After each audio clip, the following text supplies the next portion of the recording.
Va ora in onda la rassegna stampa.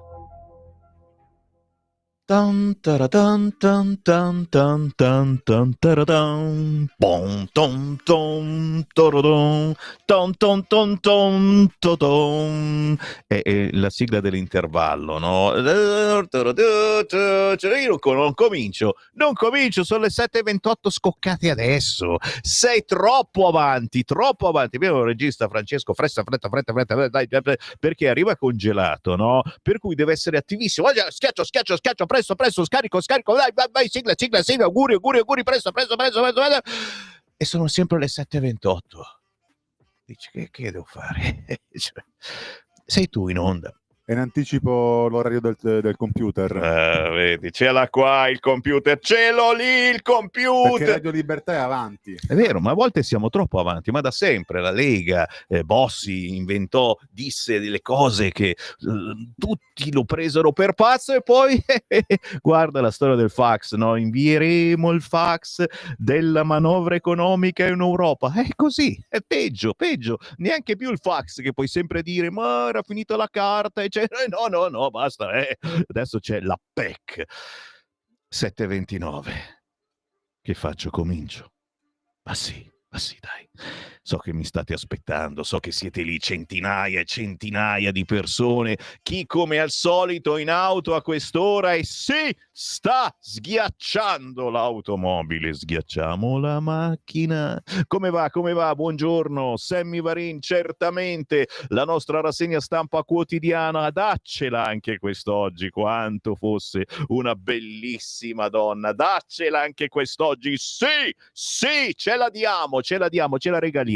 Anche perché la meritate, cari ascoltatori vicini e lontani, devo ringraziarvi, stanno arrivando tante elargizioni, tutte di 5 euro, devo dire, non è che siete poi molto, d'altronde lo scemo sono io che ho detto aiutate Radio Libertà attraverso il conto corrente postale 37671294, lo ripeto, 37671294, o attraverso il sito internet radiolibertà.net, cliccate Sostienici e potete farci il regalo di Natale anche semplicemente con 5 euro. E mi danno 5 euro. T'hai visto? Cioè, potevi dire 50. Scemo d'un Sammy Varin. Scherzo, siete grandissimi. Ringrazio chi può, chi ci aiuta di più, certamente. Chi ci sta venendo a trovare qui negli studi di Milano, via Bellerio 41. Noi siamo l'unica radio sempre aperta. Cioè, dalle 7 del mattino fino alle 9 di sera, se arrivate in via Bellerio 41 a Milano, Radio Libertà, nel fortino della Lega, tranquillamente vi ospitiamo, vi offriamo un caffè padano, non abbiamo altro, cerchiamo delle pile da 1,5, quelle piccole, se per caso, no? E poi se c'è Sammy Varin, io vi tiro in onda, tranquilli, se arrivate qua la mattina presto, ma tranquilli, venite dentro in rassegna stampa con me, più che volentieri. Quindi grazie a chi ci sta aiutando.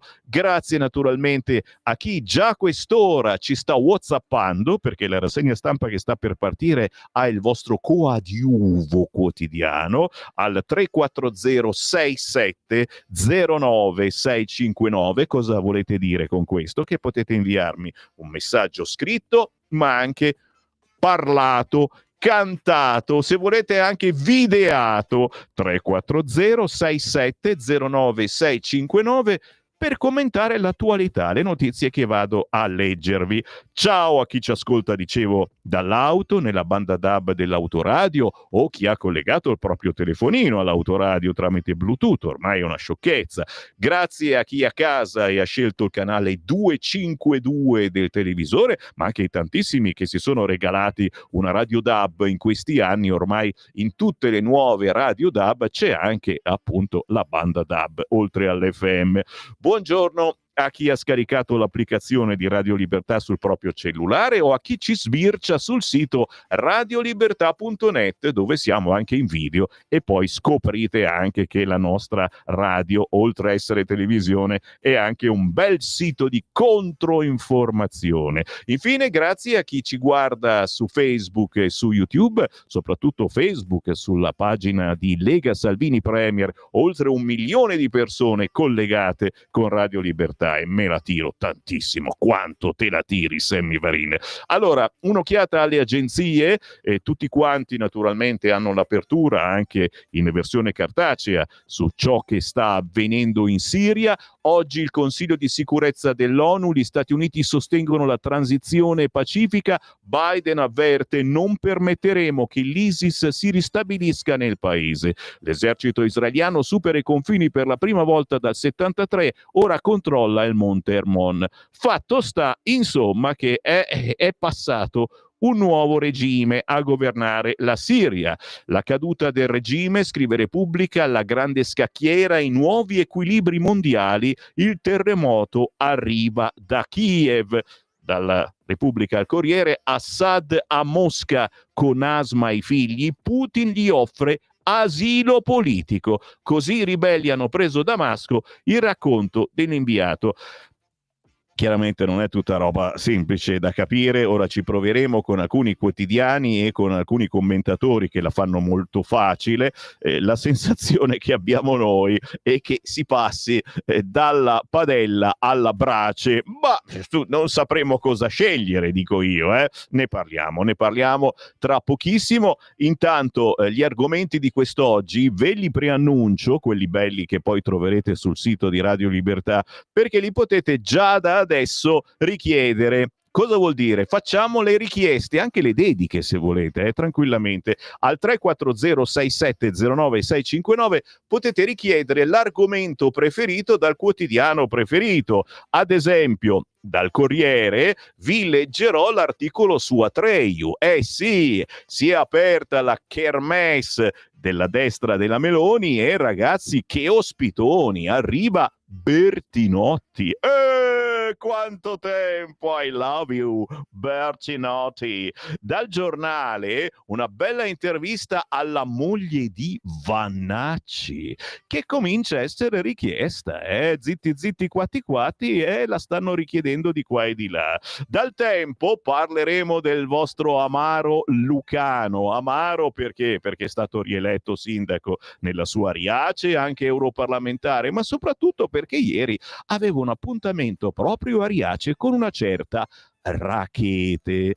Staremo a sentire che è successo. Su Repubblica, chi vince e chi perde nella questione siriana, interessantissimi, 2 paginoni grossi e poi la Meloni da Trump, ragazzi, che ha fatto diventare nero di rabbia Salvini. Chiaramente, secondo Repubblica, che non hanno un cazzo da fare, devono pur scrivere qualcosa per riempire tante pagine che poi comunque non compra nessuno. Il quotidiano La Verità oggi intervista Fetrica. Wow! Solo per questa intervista, sacro quotidiano La Verità, dovete comprarlo immediatamente. Uscita in edicola, solo 4 gradi ci sono fuori, non è neanche tanto freddo, e compratevi La Verità. Se non foss'altro perché oltre a Fedriga intervistano Valditara, vai! E poi c'è un'inchiesta bellissima: scegli la banlieue, scegli il posto dove è più bello farsi rapinare, la banlieue preferita sul quotidiano La Verità. Bellissima questa inchiesta, cioè non c'è soltanto Milano, ragazzi, ci sono tante banlieue dove è possibile essere rapinati o violentati.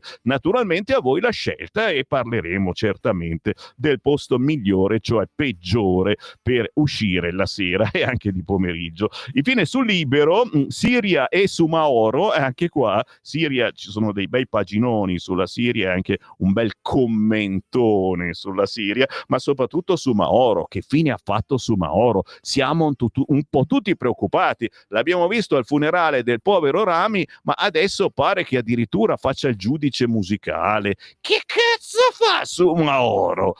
Questo ed altro da richiedere, richiedetelo subito, l'argomento preferito 340-6709-659, il primo che mi scrive, io ci vado subito, vado subito immediatamente dove mi dite voi. Guarda, c'è Daniel che mi scrive: visto gli ultimi avvenimenti in Siria, come mai quel dittatore di Erdogan non viene cacciato fuori dalla NATO e gli viene permesso di tenere due piedi in una scarpa? E gli euro-idioti che addirittura volevano la Turchia in Europa con gli americani, che dicono secondo te? Caro Daniel, beh, Erdogan è bello contento, è bello felice di questa cosa, un po' meno Putin, è vero.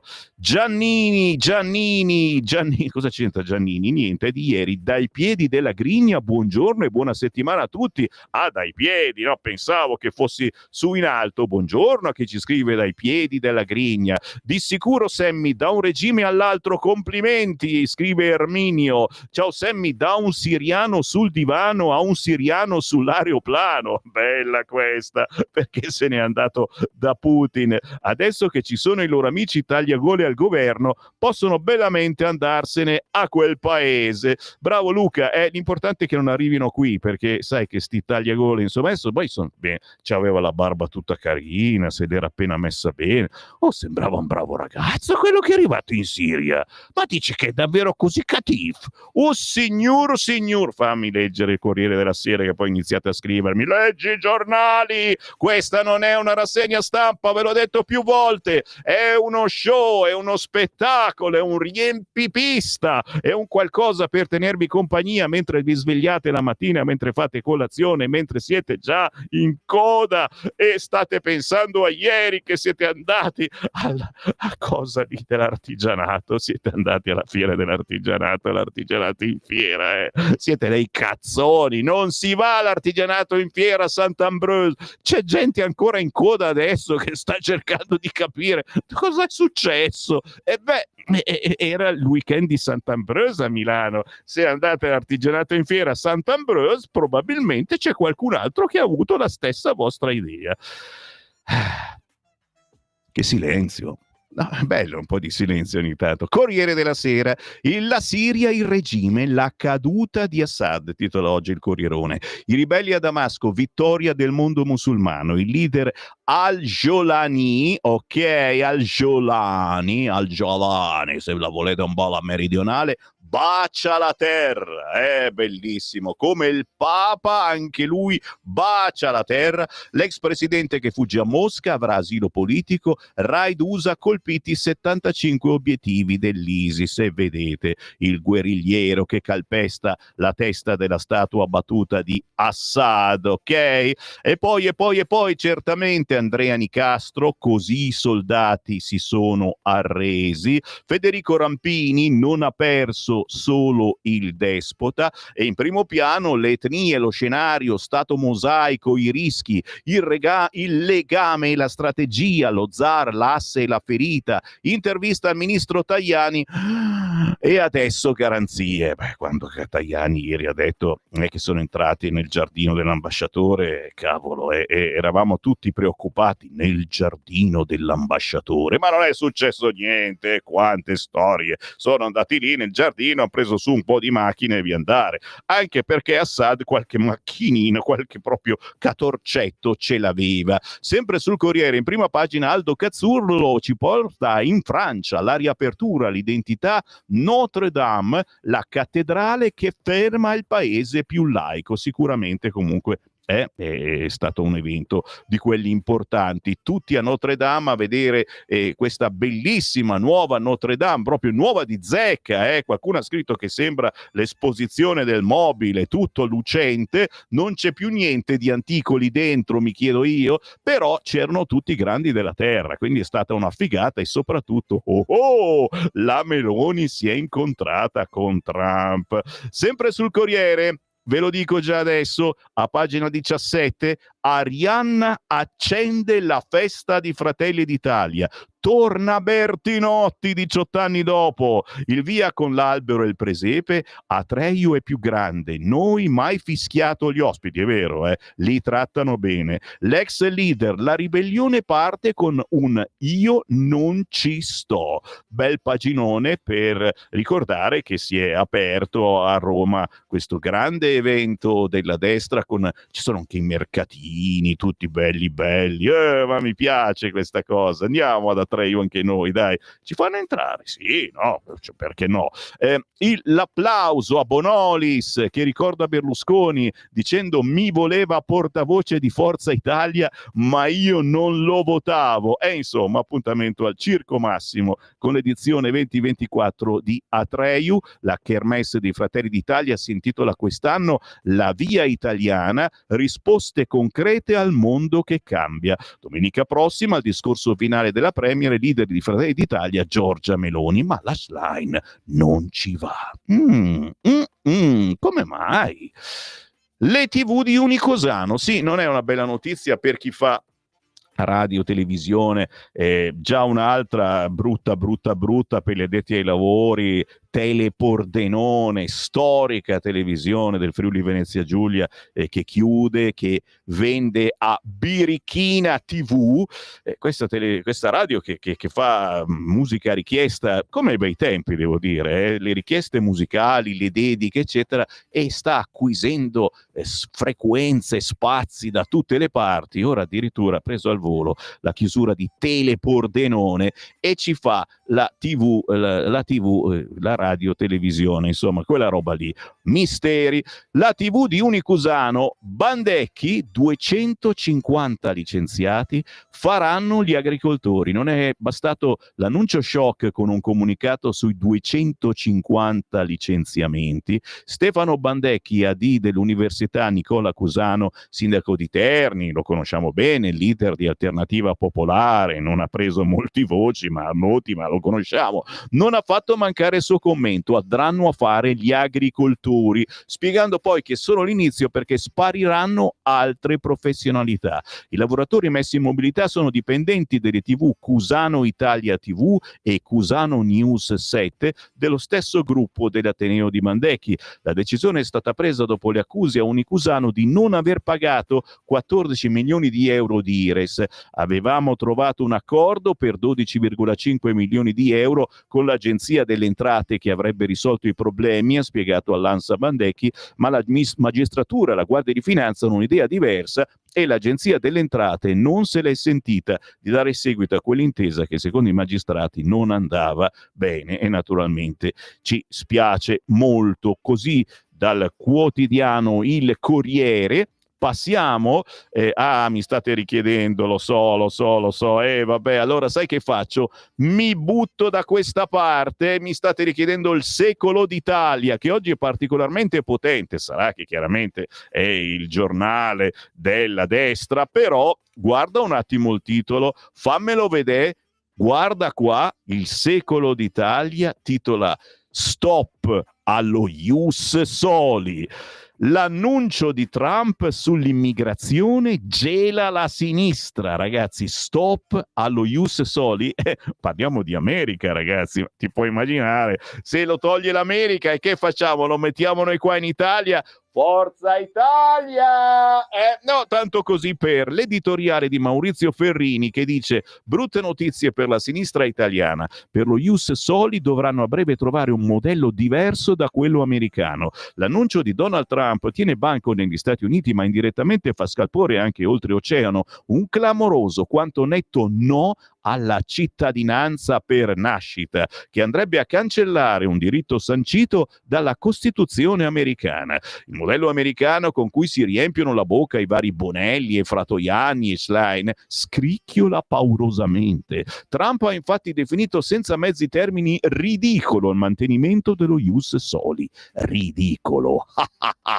Appare emblematico che tale annuncio sia arrivato nel corso della prima intervista TV ufficiale di Trump da presidente eletto. Proprio la lotta all'immigrazione illegale è stato uno dei temi vincenti della campagna elettorale del candidato repubblicano. Alla NBC News il tycoon, appena tornato da Parigi, dove ha incontrato anche il premier italiano Giorgia Meloni, ha annunciato che fin dal 20 gennaio, primo giorno alla Casa Bianca, dovrà rimandare a casa loro tutti gli immigrati clandestini negli Stati Uniti. a cominciare dai criminali. Sì, cominciamo da loro. Si dovrà farlo, ha risposto alla precisa domanda se nei prossimi 4 anni del suo mandato intendesse espellere tutti coloro che sono qui illegalmente. Ha quindi ribadito che porrà fine alla cittadinanza per nascita, tanto caldeggiata anche in Italia dal centro-sinistra, definendola ridicola, pur ammettendo che è sancito dalla Costituzione degli Stati Uniti. Il successore di Biden ha promesso e premesso, se possiamo, attraverso un'azione esecutiva. Questo è il titolone per cui il secolo d'Italia, ragazzi, se non l'avete mai comprato, oggi è da prenderlo, e quando andate a bere il caffè, speriamo che sia buono, dal vostro amico comunista, lo portate, glielo mettete lì sul tavolo. Bellissimo regalo di Natale. Io lo potete anche incartare se volete. Che ne pensate? 340 6709 659. Sapete che io ho qua tutti i vostri WhatsApp, li tengo in caldo e tra un quarto d'ora comincio già a leggerli. Poi chiaro, se mi spegnete tra un quarto d'ora, e vi posso capire, sono insopportabile se non a piccole dosi, riaccendetemi questa sera, perché c'è la replica dalle 20 alle 21 del peggio o del meglio della nostra rassegna stampa. Inoltre sul sito radiolibertà.net trovate Sammy Varini in versione podcast. No, non sono un cartone animato, versione podcast, per cui mi scaricate e potete assaporarmi quando volete per dormire la sera, nei momenti di tristezza. Accendete Sammy Varini, vi fate una risata dicendo che lo Ius Soli lo toglie persino Trump. Andiamo sul Fatto Quotidiano? Venite con me? È carina la copertina di quest'oggi, anche perché non riguarda noi una volta tanto, e quindi... Movimento 5 Stelle, votano 2/3 degli iscritti, ancor più che al primo giro, 46.747 vaffa a Grillo, l'elevato scende dalle stelle, la base tumula il garante, perché sai che si era fatto vedere con il carro funebre, no? Ben l'80,5% dei votanti abroga il fondatore, abrogas, abrogavi, abrogatum, abrogare. Conte, un'onda dirompente, voltiamo pagina. Chiaramente Conte sarà il nuovo leader del PD, appena la Slime decide di tornare in Svizzera. Nel frattempo, certamente, 46.747 vaffa a Grillo, noi tutti pensavamo, ma no, chi vuoi che voti? È che sai, sono capaci tutti di andare su un sito, inserire una password e cliccare lì. Cioè, capito? È come la storia di votare il referendum, voti tutto online.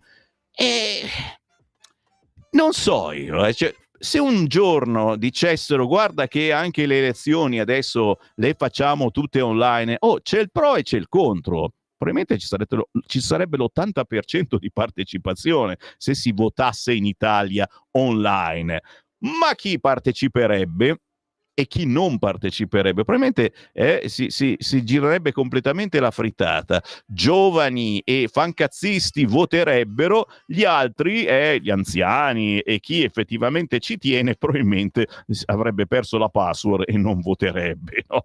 Andiamo sul giornale, anche oggi ricchissimo di emozioni. Damasco saccheggiata dai ribelli, cade la Siria, torna l'incubo ISIS. Sì, perché giustamente questi non è che sono bravi personaggi, sono dei tagliagole che però adesso hanno messo l'ISIS un po' in disparte, adesso stanno un attimo vedendo cosa c'ha negli uffici Assad, che se n'è scappato via, vediamo quale auto. Tu pensa quante Ferrari che c'hanno lì di andarci in giro, cioè cosa se ne fanno di tutte quelle auto lì?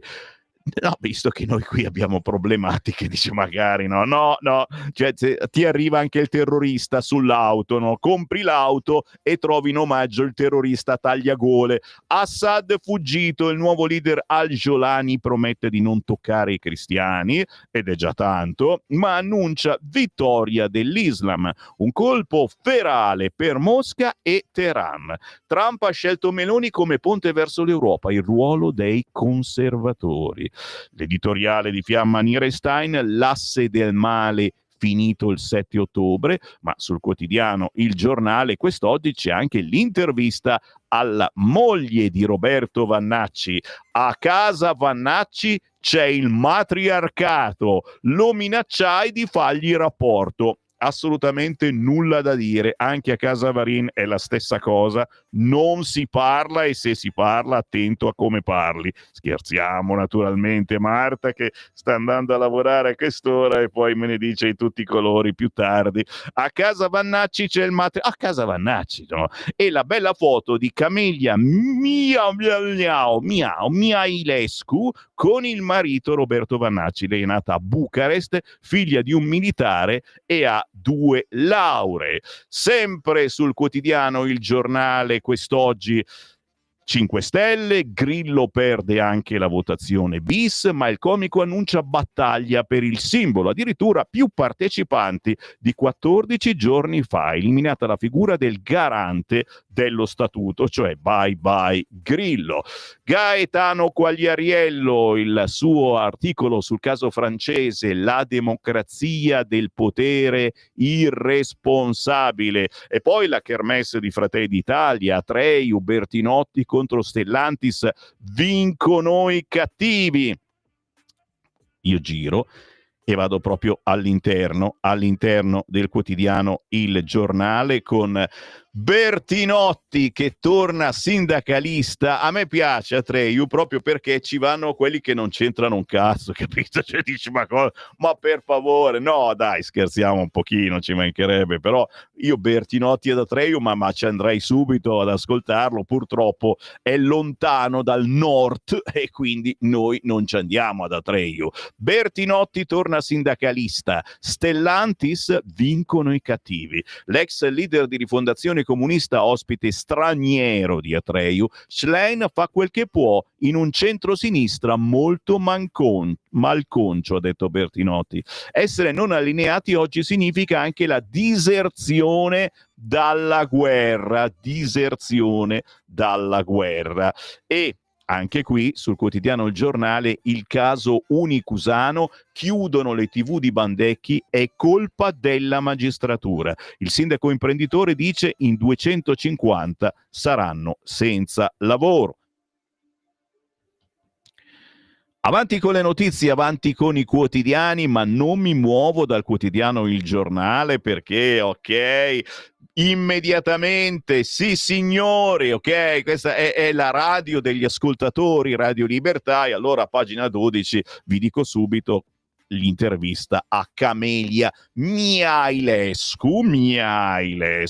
A casa Vannacci c'è il matriarcato, quando minacciai di fargli rapporto. La moglie del generale eletto eurodeputato per la Lega mi chiese di sposarlo in un centro commerciale. Difetti? È disordinatissimo. Dai che ve la leggo, lo so che vi piace. Camelia Mihailescu, già una che si chiama Camelia, ragazzi, è stupendo. È romena, nata a Bucarest da un padre militare, che non sono andate benissimo le elezioni da quella parte. Avete sentito sta cosa? La Corte Costituzionale ha annullato tutto. Non è bella sta roba, vediamo se ne parla nell'intervista. Da un padre militare a 2 lauree, giurisprudenza e pedagogia. Con il generale hanno 2 figlie, una di 10 anni e una di 12. È la moglie di Roberto Vannacci, che è anche deputato europeo. Lo difende su tutta la linea, ma ogni tanto lo prendo anche amorosamente in giro. Quel libro di suo marito, Il mondo al contrario, gli ha cambiato la vita? Mi sono tenuta lontana dai media. Volevo proteggere le bambine. Certo, sono cambiate tante cose. Soprattutto è cambiato il tempo che Roberto riesce a stare con noi. La fama improvvisa di suo marito gli ha dato fastidio o gli ha fatto piacere? A me né l'uno né l'altro. A lui non ha dato fastidio, no, ma non mi pare che l'abbia cambiato, è rimasto la stessa persona. Lei è rumena, allora non è vero che il generale è xenofobo? Non è affatto xenofobo, lo dicono le persone che non lo conoscono e che non hanno letto il suo libro e magari hanno fatto finta di averlo letto. Non è razzista? Assolutamente no. Non ha nessun problema con nessuna persona, con nessun colore di pelle, con nessun orientamento politico, con nessuna tradizione. Com'è il generale Vannacci come uomo, come marito, come padre? Padre eccezionale. Lui fa i compiti di matematica con le bambine, gioca, fa persino shopping con loro con loro anche se odia lo shopping. Per le bambine la fama del padre ha cambiato qualcosa? No, è cambiato poco. La piccola però che ha 10 anni ogni tanto lo sgrida, gli dice smettila di scrivere libri che poi devi stare sempre fuori e non stai più con noi. La piccola e ribelle è una guerriera. Quando vi siete conosciuti? Ci siamo conosciuti 23 anni fa all'Accademia Militare di Bucarest. Io lavoravo lì. La Romania stava entrando nella NATO, lui è venuto ed è stato 2 anni in Romania, un giorno si era scordato di riconsegnare dei documenti riservati che gli avevano fatto visionare, io mi sono infuriato e ho minacciato di fare il rapporto. Allora lui si è scusato e mi ha invitato a vedere una partita di tennis. Dopo il tennis, la pizza e poi è nato l'amore. E quando gli ha chiesto di sposarlo, è stata una richiesta romantica? Ma che me lo ha chiesto in un centro commerciale. Lui è un tipo autoritario? Assolutamente no, è molto flessibile. In casa comanda lui e comandano le donne? La nostra è una famiglia matriarcale. Siamo 3 donne più la babysitter 4. Chi vuole che comandi? C'è qualcosa su cui avete punti di vista divergenti? Risponde la moglie di Vannacci. Tantissimi, me ne dica qualcuno. Lui ama il mare, io la montagna. Io amo i musei, lui non li sopporta. Lui guarda sempre in TV l'economia, io mi rifiuto. E come mediate viviamo con televisioni separate. È stato mai un problema sul lavoro da militare, sempre all'estero, spesso in posti pericolosi? No, io conoscevo la vita militare, mio padre era un militare, anch'io volevo fare il militare, ma mio padre si è opposto. Lui diceva che non è un mestiere adatto alle donne, che le donne devono occuparsi della famiglia. Lei è affascinata dalla vita militare? Mi piacciono il rigore, la disciplina, le regole, mi piace l'ordine. Ha conosciuto Salvini? Sì, mi sembra una persona molto in gamba, simpatica, socievole. Avete degli amici omosessuali? Amici che frequentiamo spesso no, però molti conoscenti. Il mio abito da sposa lo ha disegnato e tagliato un sarto omosessuale con cui siamo rimasti in ottimi rapporti. Il sarto omosessuale. Lei lavora? No, ho rinunciato alla mia carriera, al mio lavoro per stare con le bambine. Non crede che si possano fare le due cose insieme? Si può, è una scelta. Io ho fatto la scelta di stare con loro. Cosa sta succedendo in Romania? Risponde la moglie di Vannacci. Un fatto senza precedenti, una violazione orribile della democrazia. Non riuscivo a credere. I giudici della Corte Costituzionale romena sono 9, 4 li ha nominati il Partito Socialdemocratico, 3 l'attuale presidente romeno. Così si spiega questa decisione assurda, una cosa terribile, peggio del comunismo. Al generale manca la vita militare? Dopo tanti anni come potrebbe non mancargli? E a lei manca l'impegno militare del generale? Non è stato facile vivere quegli anni, mi ricordo quando partiva all'improvviso in missione segreta e noi non sapevamo dove fosse. Lei si ritiene femminista? Io dico, se mandi una donna a lavorare in miniera o in cima a una gru, non fai una bella cosa. Ognuno di noi ha un ruolo nella società. Donne e uomini non sono la stessa cosa. Gli uomini, per esempio, fanno bene i lavori di fatica, le donne no. Gli uomini però non sono bravi dei lavori di casa. E chi l'ha detto questo? Differenza tra uomo e una donna? La donna è multitasking, l'uomo sa fare solo una cosa per volta. Qual è il punto debole del generale Vannacci? Disordinatissimo, imperdibile. L'intervista. Oara Borselli, vuoi mettere quest'oggi sul quotidiano Il Giornale a pagina 12? Restate lì signori, sono le 8, c'è la pausa musicale, ma tra poco torniamo con i vostri WhatsApp. Inviate al 340 67 09 659. Stai ascoltando Radio Libertà. la tua voce libera, senza filtri né censura. La tua radio.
Timidamente vi facciamo gli auguri di buon Natale. Abbiamo cominciato a farveli musicalmente. Ogni giorno Sammy Varin lancerà una canzone che ci richiama alla bella atmosfera del Santo Natale. In questo caso Mauro Raven, che ho scoperto che si dice Raun, Mauro Raun.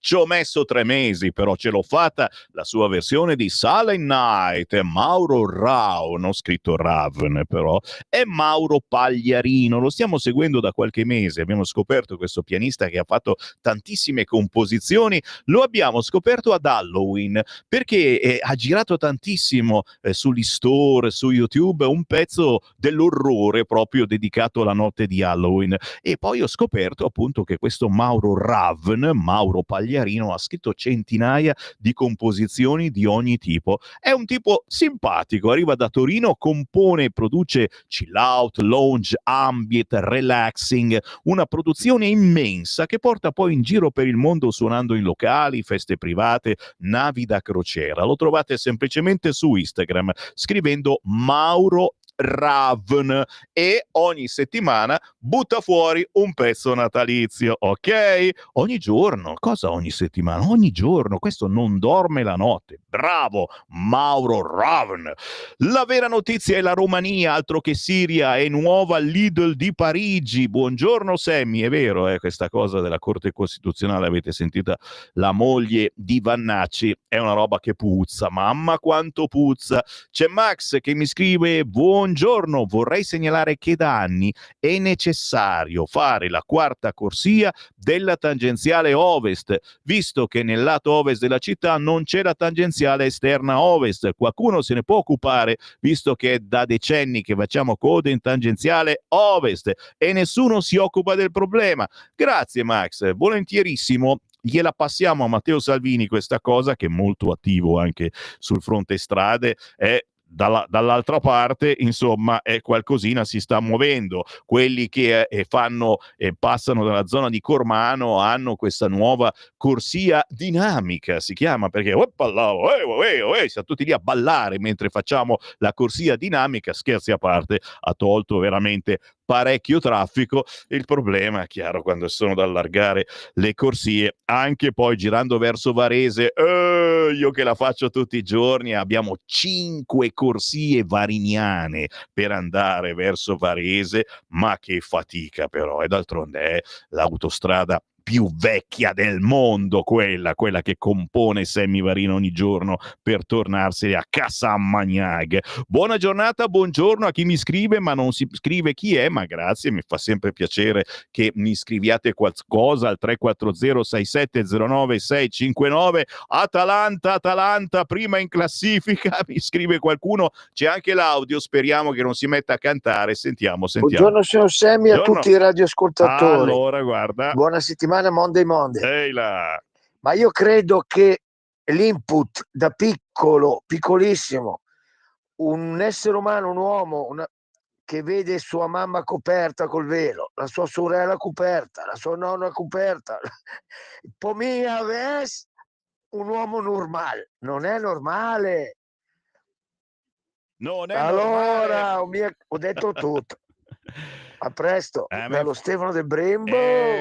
Lo so Stefano, lo so, ognuno ha i suoi problemi e tu hai quello di ascoltare ogni mattina Sammy Varin, ci si varinizza un pochettino, grazie, ma io vi invito a scrivere anche chi mi segue per la prima volta, l'emozione che avete provato, la faccia che avete fatto ascoltando per la prima volta questa rassegna stampa e comprendendo minuto dopo minuto che è un immenso imbroglio, perché non è per niente una rassegna, non è vero, non offendiamo Sammy Varin, è una rassegna stampa, ma è un po' dinamica, appunto come la corsia dinamica, cerchiamo di fare un po' d'allegria nella sfiga quotidiana. Inviatemi un messaggino anche voi nuovi ascoltatori, 340 67 09 659. Ma scrivetemi, sono un nuovo ascoltatore, fai schifo, a me va bene tutto. Di tagliagole ce ne sono troppi anche in Italia. Del nostro mainstream mi fido quanto di una vipera con la boccaccia aperta davanti al polpaccio. Una sceneggiata quella di Notre Dame, dalla Vergine Maria a cui è intitolata se ne fanno tutti un baffo. Fare l'agricoltore è un lavoro dignitoso e fondamentale per la sopravvivenza umana. Qui proprio mi mette una meditazione su ogni cosa che ho letto. Assolutamente, però sai, se ti chiudono la televisione e ti mettono il cameraman a lavorare la terra, non so quanto sia bravo. Si impara, giusto?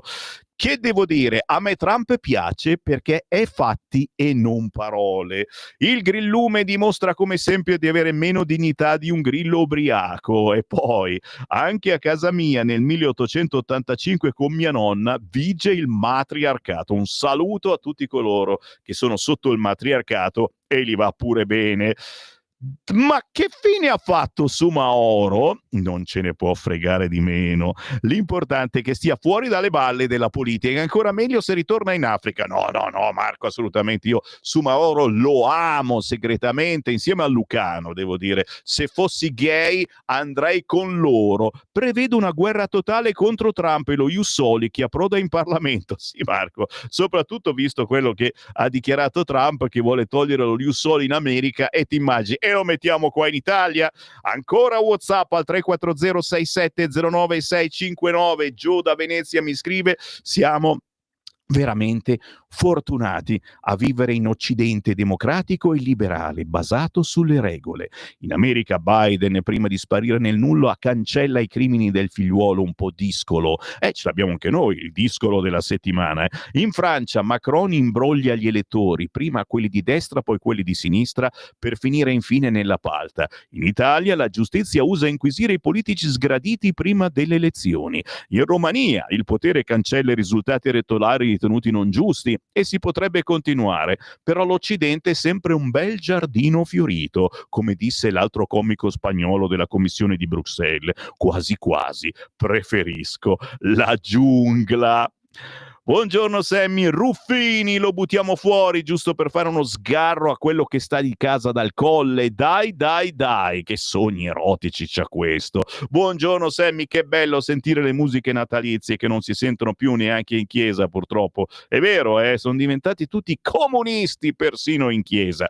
Whatsappate, dai, li ho letti tutti quelli arrivati in questa mezz'ora.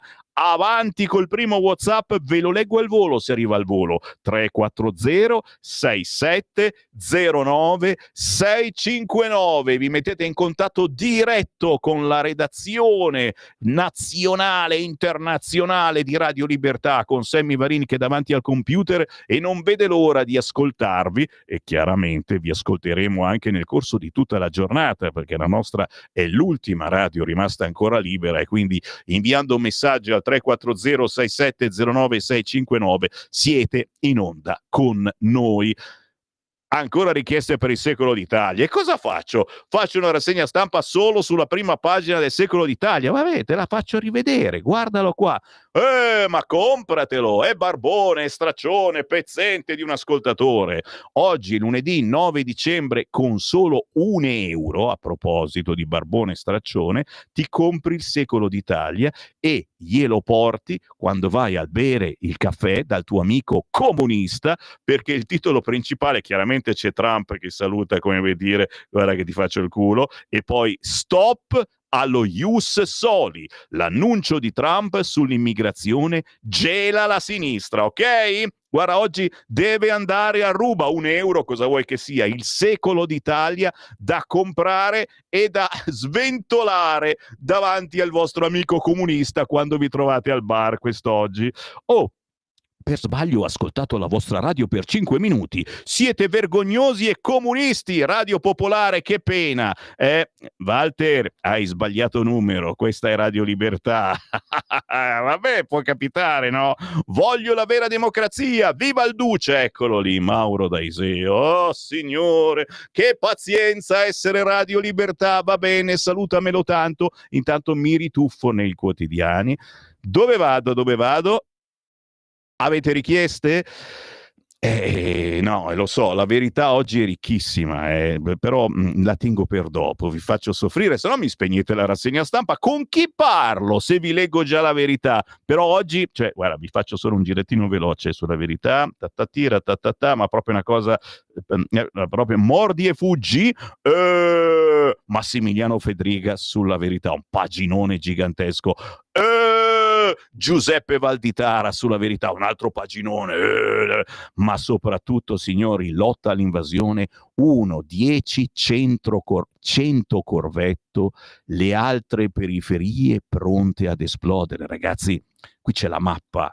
Dove preferisci essere derubato? A Milano San Siro, in via Padova, Quartoggiaro, o a Torino, Barriera di Milano, Aurora, San Salvario? O preferisci essere derubato e violentato a Genova, San Pierdarena, a Pisa, a Palermo, a Roma, a Prato, a Bologna, a Padova, Bergamo, Brescia, Verona, Venezia, Mestre, Firenze, Napoli, Catania? Ragazzi, se oggi non comprate il quotidiano La Verità, non vi parlo più. Anche perché poi all'interno c'è anche l'intervista con Sergio Caruso. Nei contesti sociali con più disagio, le baby gang sono in netto aumento, ok? Così questo è il formatore delle forze di polizia che dice: le bande giovanili hanno un'organizzazione gerarchica con capi e soldati. La disoccupazione crea terreno fertile per la loro proliferazione e la musica trap ha un ruolo di primo piano. Te capì? Io infatti ai miei figli faccio ascoltare solo Julio Iglesias. Torno assolutamente dopo. Non ve la leggo la verità. Sappiate che c'è un buon motivo per vivere quest'oggi, per uscire di casa e bussare sulla cucuzza del vostro edicolante. Vado sul Resto del Carlino, che mette in centropagina Al-Jolani. Te che bello, guarda che mica un bruttuomo, la barba curata, cioè non sono quei barboni schifosi incolti che vedavamo, no, la Siria è sua. Al-Jolani prende Damasco, Assad a Mosca, Putin gli dà asilo. Abu Mohammed al-Jolani, leader degli insorti siriani, parla nella grande moschea degli Omayyadi di Damasco. I ribelli islamisti abbattono il regime, saremo moderati, i ribelli islamisti che sono moderati. L'Europa, Biden e Israele, sconfitta per Russia e Iran. Sul Resto del Carlino anche l'incontro importantissimo a Parigi, guarda come si guardano Trump e la Meloni, faccia a faccia Meloni-Trump, guerre, dazi e made in Italy. Il monito di Donald a Kiev: potremmo ridurre gli aiuti all'Ucraina. La mossa in attesa del tycoon, una prima cura per il mondo impazzito, e abbiamo detto che il secolo d'Italia l'ha scoperta la prima cura: abolire lo ius soli. L'allarme a Lucca, ma l'uomo è già guarito. Virus Congo, un caso in Italia. E naturalmente il voto bis dei 5 Stelle, vince Conte, addio Grillo. Ci spostiamo, dove andiamo? Sul quotidiano Il Tempo. Anche la copertina del Tempo è bella potente, ci sono Trump e la Meloni che si guardano, Italia protagonista, Trumpo si cambia, Trumpo si cambia. Via la nuova era di Donald, il presidente USA punta sulla Meloni per creare un ponte con l'Europa. E davvero, sta cosa qua è bella potente. Eravamo l'unico governo bello tosto presente all'inaugurazione della nuova chiesa di Notre Dame, tutti gli altri mezzi morti, che in crisi, a elezioni eccetera, e noi belli fighi, è vero. Il tycoon scopre le carte sulla guerra, probabile riduzione degli aiuti a Kiev. L'editoriale di Tommaso Cerno: cade Assad, ma ora serve la democrazia. E sempre sul quotidiano Il Tempo di Osho: Stellantis, i veri guadagni e ora chiedono altri soldi. E naturalmente i due capi che si parlano: mi sa che 20 miliardi di dividendi per gli azionisti so pochi. E l'altro che risponde: al massimo chiediamo agli operai di fare una colletta. Non scherziamo, ma parleremo anche di Stellantis con il capogruppo della Lega Riccardo Molinari, lo abbiamo ogni lunedì alle ore 9 e tra le domandine, se ne avete anche di vostre, 340 6709 659, naturalmente il futuro dell'automotive, dell'automobile, il crollo del regime in Siria, la caduta di Assad in fuga da Putin, i ribelli a Damasco, paura all'ambasciata, Tajani, tutti al sicuro, se lo dice Tajani, chiaramente siamo rinfrancatissimi, guerre stellari, Conte vince ancora, 5 Stelle sempre più divisi, Grillo sul logo e Cassa pronto alle vie legali. E ancora la festa di Fratelli d'Italia, Atreju apre con Bertinotti, è un derby tra poveri e ricchi. L'ultima notizia, naturalmente il tempo è quello di Roma, il Campidoglio versa 35 milioni per la struttura storica, fine del braccio di ferro con la regione, il comune compra il mercato trionfale, tutti nominativi, nomi che noi milanesi proprio non sappiamo neanche che cosa siano, ma voi romani sì.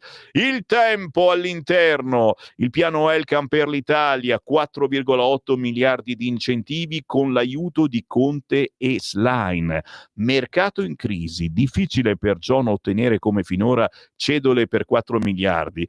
PD e 5 Stelle a Pomigliano d'Arco servono a preparare il rientro degli Agnelli, che mi hanno detto, insomma, che non gli hanno fatto proprio una grande festa alla Slena a Pomigliano. È vero, una mia sensazione, ma soprattutto un attimo di silenzio per creare l'atmosfera. Se sono sul tempo, il tempo lo sta seguendo da tempo, il giallo di Riace. Mimmo Lucano annuncia la rachete, ma dell'eurodeputata non c'è traccia. Il sindaco sponsorizza la presenza di Carola, la speronatrice. Qui abbiamo la picchiatrice da una parte e la speronatrice dall'altra. Oh, e che famigliola! Con la quale condivide le iniziative pro migranti. Tutti insieme appassionatamente, grati giustamente dal loro punto di vista all'immigrazione clandestina che li ha trasformati in personaggi pubblici e aspetto assai più importante, in eurodeputati, pagati migliaia di euro al mese alla faccia di Carlo Marx e del socialismo reale. Carola Rackete ieri mattina avrebbe dovuto recarsi a Riace, la città calabrese ancora oggi amministrata da Mimmo Lucano. Il condizionale è d'obbligo per rispetto alla vericità, alla verità e ai nostri lettori, perché se l'evento è stato strombazzato ai 420 attraverso i social, dell'incontro stesso non vi è alcuna traccia, un vero e proprio giallo. E io so che ho ascoltatori a Riace, mi fate sapere qualcosa? Fedele, eccetera. 340 6709 659. L'avete vista la rachete per le vie di Riace? Dicevamo, un evento strombazzato, un vero e proprio giallo. Abbiamo provato a contattare le nostre fonti che in più di un'occasione ci hanno raccontato le numerose idiosincrasie del comune calabro, ma non siamo riusciti a trovare né conferme né tantomeno smentite. CQ, c'era o no la rachete a Riace ieri? Un autentico mistero che offre 3 possibili chiavi di lettera. L'incontro è stato rimandato per motivi tecnici, banalmente lo stato di salute di uno dei convitati, è stato organizzato ma non sono stati pubblicati commenti, articoli o foto per un ritardo dei vari addetti stampa, ipotesi da citare solo a livello statistico ma del tutto inverosimile, o è stato scelto per ragioni squisitamente politiche di attendere 24 ore prima di divulgare la notizia urbi e torbi. Sta di fatto che in rete da 4 giorni non si parlava d'altro. 2 simboli del delirio no border, dell'assurda convinzione che i confini siano solo un limite mentale e determinati ad ogni costo a far giungere in Europa e soprattutto in Italia il più alto numero di immigrati africani. Giovedì scorso Mimmo Lucano sulla propria pagina Facebook presentava così un'iniziativa che per i suoi elettori poteva essere l'Eden, l'apoteosi di un sogno. L'eurodeputata Carola Rackete visiterà Riace, il paese dell'accoglienza, che incarna l'alternativa alle deportazioni in Albania, ai CPR, ai lager e a tutte le politiche restrittive e disumane in Italia ed Europa. L'attivista tedesca, comandante di una delle navi che salvano migranti nel Mediterraneo, sarà per la prima volta in Calabria. Ad accompagnare l'europarlamentare nella sua visita al paese dell'accoglienza ci sarò io, Mimmo Lucano, i rappresentanti sindacali calabresi di USB, Flight GL, Nick Bavaro di Alleanza Verdi e Sinistra. Dopo la visita si terrà un incontro pubblico con la cittadinanza. La presenza di Carola Rackete sarà un'importante occasione per discutere della lotta contro lo sfruttamento dei braccianti, dell'acqua pubblica, dei diritti di tutti e tutte. L'iniziativa si inserisce nel percorso di costruzione e condivisione di una proposta di direttiva da presentare all'Europarlamento ispirata a una legge della Regione Calabria del 2009 sull'accoglienza dei richiedenti asilo e sullo sviluppo delle comunità locali. Signori, lo standard che vigeva a Riace, il modello Riace, lo portano in Europarlamento e ve lo siete votato. Stiamo a vedere, CQ, ascoltatori di Radio Libertà a Riace, l'avete vista Carola oppure no? E dai, siamo curiosi, ma intanto sono arrivate le 8:24, mamma mia quanti WhatsApp, sto qui fino a domani mattina. 340 6709 659, tra poco ve ne leggo ancora un po', ma intanto andiamo su Repubblica che titola La caduta di Damasco. I ribelli jihadisti conquistano la capitale, festa nelle strade, blitz nelle ambasciate, italiani al sicuro. Il regime si dissolve dopo 54 anni. Al-Jolani, vittoria della nazione islamica, il futuro è nostro. Raid USA contro l'ISIS. Assad fugge a Mosca, Putin gli concede asilo politico, Biden sarà punito. L'editoriale di Maurizio Molinari, chi vince e chi perde, ma lo vediamo tra pochissimo proprio all'interno di Repubblica. Ci sono due bei paginoni carini. Il comandante del califfato di Gianluca Di Feo, il dittatore sanguinario di Tayyar Ben Jaloun. Uno dice, con chi preferisci stare? Preferisci stare col comandante del califfato o con il dittatore sanguinario? Uno è Al-Jolani e Assad è il dittatore sanguinario. Il voto 5 Stelle, superato il quorum, il partito a Conte, ma poi Ilvo Diamanti, le sue mappe che portano una sfiga totale, però questa volta magari ci azzecca la nostra Tangentopoli quotidiana. Non lo sapevate? Oggi è la giornata internazionale contro la corruzione, approvata dall'ONU, ragazzi, è l'organismo più importante del mondo. L'ONU ha approvato anche la giornata internazionale contro la corruzione, una ricorrenza che ci riguarda direttamente, in quanto in Italia la corruzione persiste e resiste negli anni, dall'epoca di Tangentopoli, anzi rispetto ad allora si è pure diffusa. Questa è l'opinione condivisa da un'ampia maggioranza di cittadini. E io ve l'ho detto, torniamo ad aiutare i partiti, ragazzi, e dai, diamogli qualche soldo in più. L'allarme virus dal Congo, un caso sospetto in Toscana, siamo a Lucca, primo allarme in Italia per il virus dal Congo. A Lucca un caso sospetto, un uomo di rientro dal paese africano è stato ricoverato nei giorni scorsi ma già dimesso, aveva sintomi riconducibili alla malattia non identificata che sta colpendo una regione congolese, è stato ricontattato per accertamenti ma a oggi non c'è pericolo di contagio, ha spiegato un responsabile dell'ospedale. Siamo sul quotidiano Repubblica e come vi dicevo all'interno, a che pagina? Pagina 10, chi vince e chi perde, se volete giocare col vostro vicino di casa, il grande gioco siriano. A cosa giochiamo oggi? Al gioco siriano. Con chi stai? Stai con jihadista, col califfato? Mamma mia, è un bel problema. Ankara guida l'operazione contro Assad. In 10 giorni mette a segno un punto contro Teheran e Mosca. Chi vince? La Turchia. Erdogan, regista e trionfatore della crisi. Chi vince? Gli Stati Uniti. Trump usa il Rais come monito per lo zar. Chi vince? L'Ucraina. Zelensky festeggia la debacle del nemico. Paginone grosso grosso su Repubblica, e dall'altra parte nel grande gioco siriano c'è anche chi perde. Iran, Khamenei, oggi è lui il grande sconfitto. Russia, Putin ora punta a salvaguardare le due basi.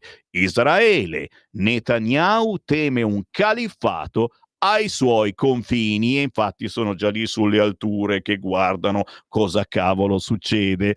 A proposito di tutto ciò, c'è anche Zelensky che è rimasto lì col cerino in mano perché Trump ha avvisato la NATO e ha pressato Zelensky dicendo: posso ridurti gli aiuti. Li abbiamo visti simpatici davanti a Notre Dame, sorridevano tutti quanti, e ti immagini, no, cosa gli diceva Trump? Oh, guarda che devo tagliare qua gli aiuti. E davvero? Il presidente eletto lancia segnali a Ucraina e Russia: con Putin agirò io.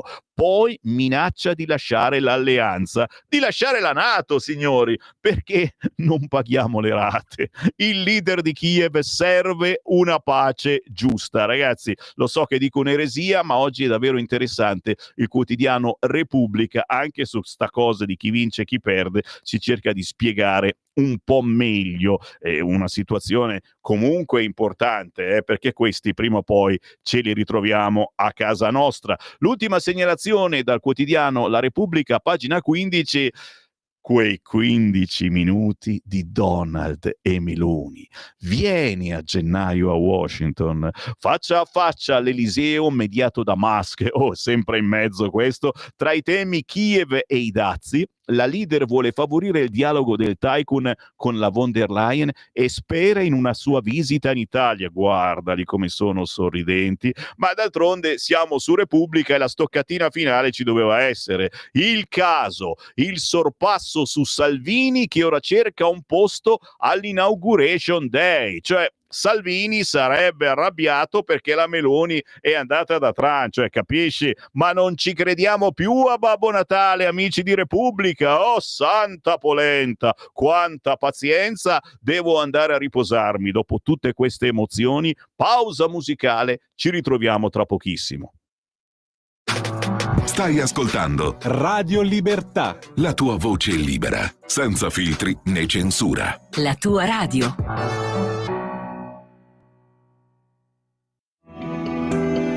Il meteo.it presenta le previsioni del giorno. Dopo la tempesta invernale il tempo va progressivamente migliorando, quantomeno su buona parte del paese, ma il clima resta piuttosto freddo. Nella prima parte della giornata tempo asciutto su buona parte del centro-nord, anche se avremo disturbi nuvolosi e qualche pioggia su Basso Piemonte, Liguria, Emilia-Romagna e Valle Padana in genere. Spiccata instabilità al centro-sud, specie sul versante tirrenico e tra le due isole maggiori, con rovesci e temporali. Nel pomeriggio non sono attese grandi variazioni, clima sempre abbastanza freddo. Per ora è tutto da ilmeteo.it, dove il fa la differenza anche nella nostra app. Una buona giornata da Andrea Garbinato. Avete ascoltato Le previsioni del giorno.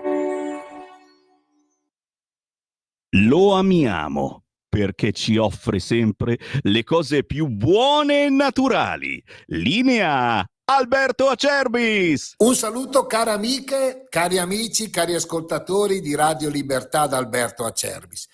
Allora, in questo periodo uno dei prodotti più richiesti che abbiamo è la nostra soluzione alla bava di lumaca, il nostro integratore alimentare Bronco Free. Bronco Free non è un prodotto industriale, non contiene il lattosio, il glutine, il saccarosio, gli OGM e i coloranti. Ma che cos'è Bronco Free? Bronco Free è un integratore alimentare che serve per calmare la tosse grassa, la tosse secca, fluidificare il catarro per facilitare l'espettorazione. La presenza del timo, della verbena, dell'altea, del papavero fanno di Bronco Free un prodotto straordinario. Ricordo, ve lo dico subito per evitare problemi, che non è un prodotto industriale, quindi non è che uno ce l'ha dando un calcio alla siepe, ok? Escono fuori già fatti. Nel Bronco Free la presenza importante della bava di lumaca, del mucopolisaccaride e tutti i suoi principi attivi, che ormai si sa da anni Da anni le proprietà straordinarie del mucopolisaccaridi. I principi attivi servono per calmare la tosse, ma in modo particolare per fluidificare il catarro e facilitare l'espettorazione. Si prende prima di coricarsi o al bisogno. Lo possono prendere tutti. Ricordo, è un prodotto naturale, un successo che ormai noi abbiamo testimoniato da 18 anni. Però state attenti bene all'offerta, questo è il momento per ordinarlo. 3 flaconi di Bronco-Free a casa vostra, il trasporto non lo pagate, dicendo io ascolto Radio Libertà, 59 euro. 59 euro. E se chiamate adesso lo 030 68 40 408 con i 3 flaconi di Bronco-Free, un bellissimo e utilissimo regalo per voi. Quindi chiamate adesso subito 030 68 40 408 oppure visitate lecatier.it. Ciao! Stai ascoltando Radio Libertà, la tua voce libera, senza filtri né censure, la tua radio.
Dolce e romantica, giovanissima, appena arrivata ai 18 anni, in molti qui la vorrebbero conoscere, devo ammetterlo, si chiama Giulia Falcone, la sua canzone è Underwater, ma soprattutto un fracco di pezzi di cover, ma anche qualche inedito che trovate facilmente su YouTube, scrivendo Giulia Falcone, italo-francese, più francese che italiana, e da questa parte ci sta poco, però io continuo a scriverle, prima o poi ve la porto. Il buongiorno si sente dal Varin, lo sapete, ogni mezz'ora un pezzo assolutamente sconosciuto di artisti sconosciuti a livello nazionale. Se sono conosciuti non hanno bisogno di noi, e naturalmente l'appello figlio d'Apollo: fatemi avere la vostra musica indipendente di artisti che pensate davvero in gamba, inviando il tutto a sammy.varin@radiolibertà.net oppure direttamente qui al WhatsApp 340 6709 659. Sto per leggere i vostri WhatsApp, prima però sono stato attratto dal titolo del Sole 24 Ore del lunedì, perché un po' più in basso parla di immigrazione e dice lavoro extra UE, più posti che domande. Le modifiche alla disciplina dei flussi introdotte con il decreto legge 145/2024 appena convertito dal Parlamento hanno prodotto l'effetto di ridurre in maniera netta le domande di lavoratori extraeuropei precaricate sul portale del Viminale in vista del Click Day di febbraio 2025. In base ai dati forniti dal Ministero dell'Interno al Sole 24 Ore del lunedì, le istanze presentate sono state 180.012 rispetto a 191.450 ingressi previsti per il prossimo anno. Per il 2024 le domande erano state 702.000, il 32,8% dalla Campania, per una quota di 151.000 lavoratori. Boom di richieste per l'assistenza familiare.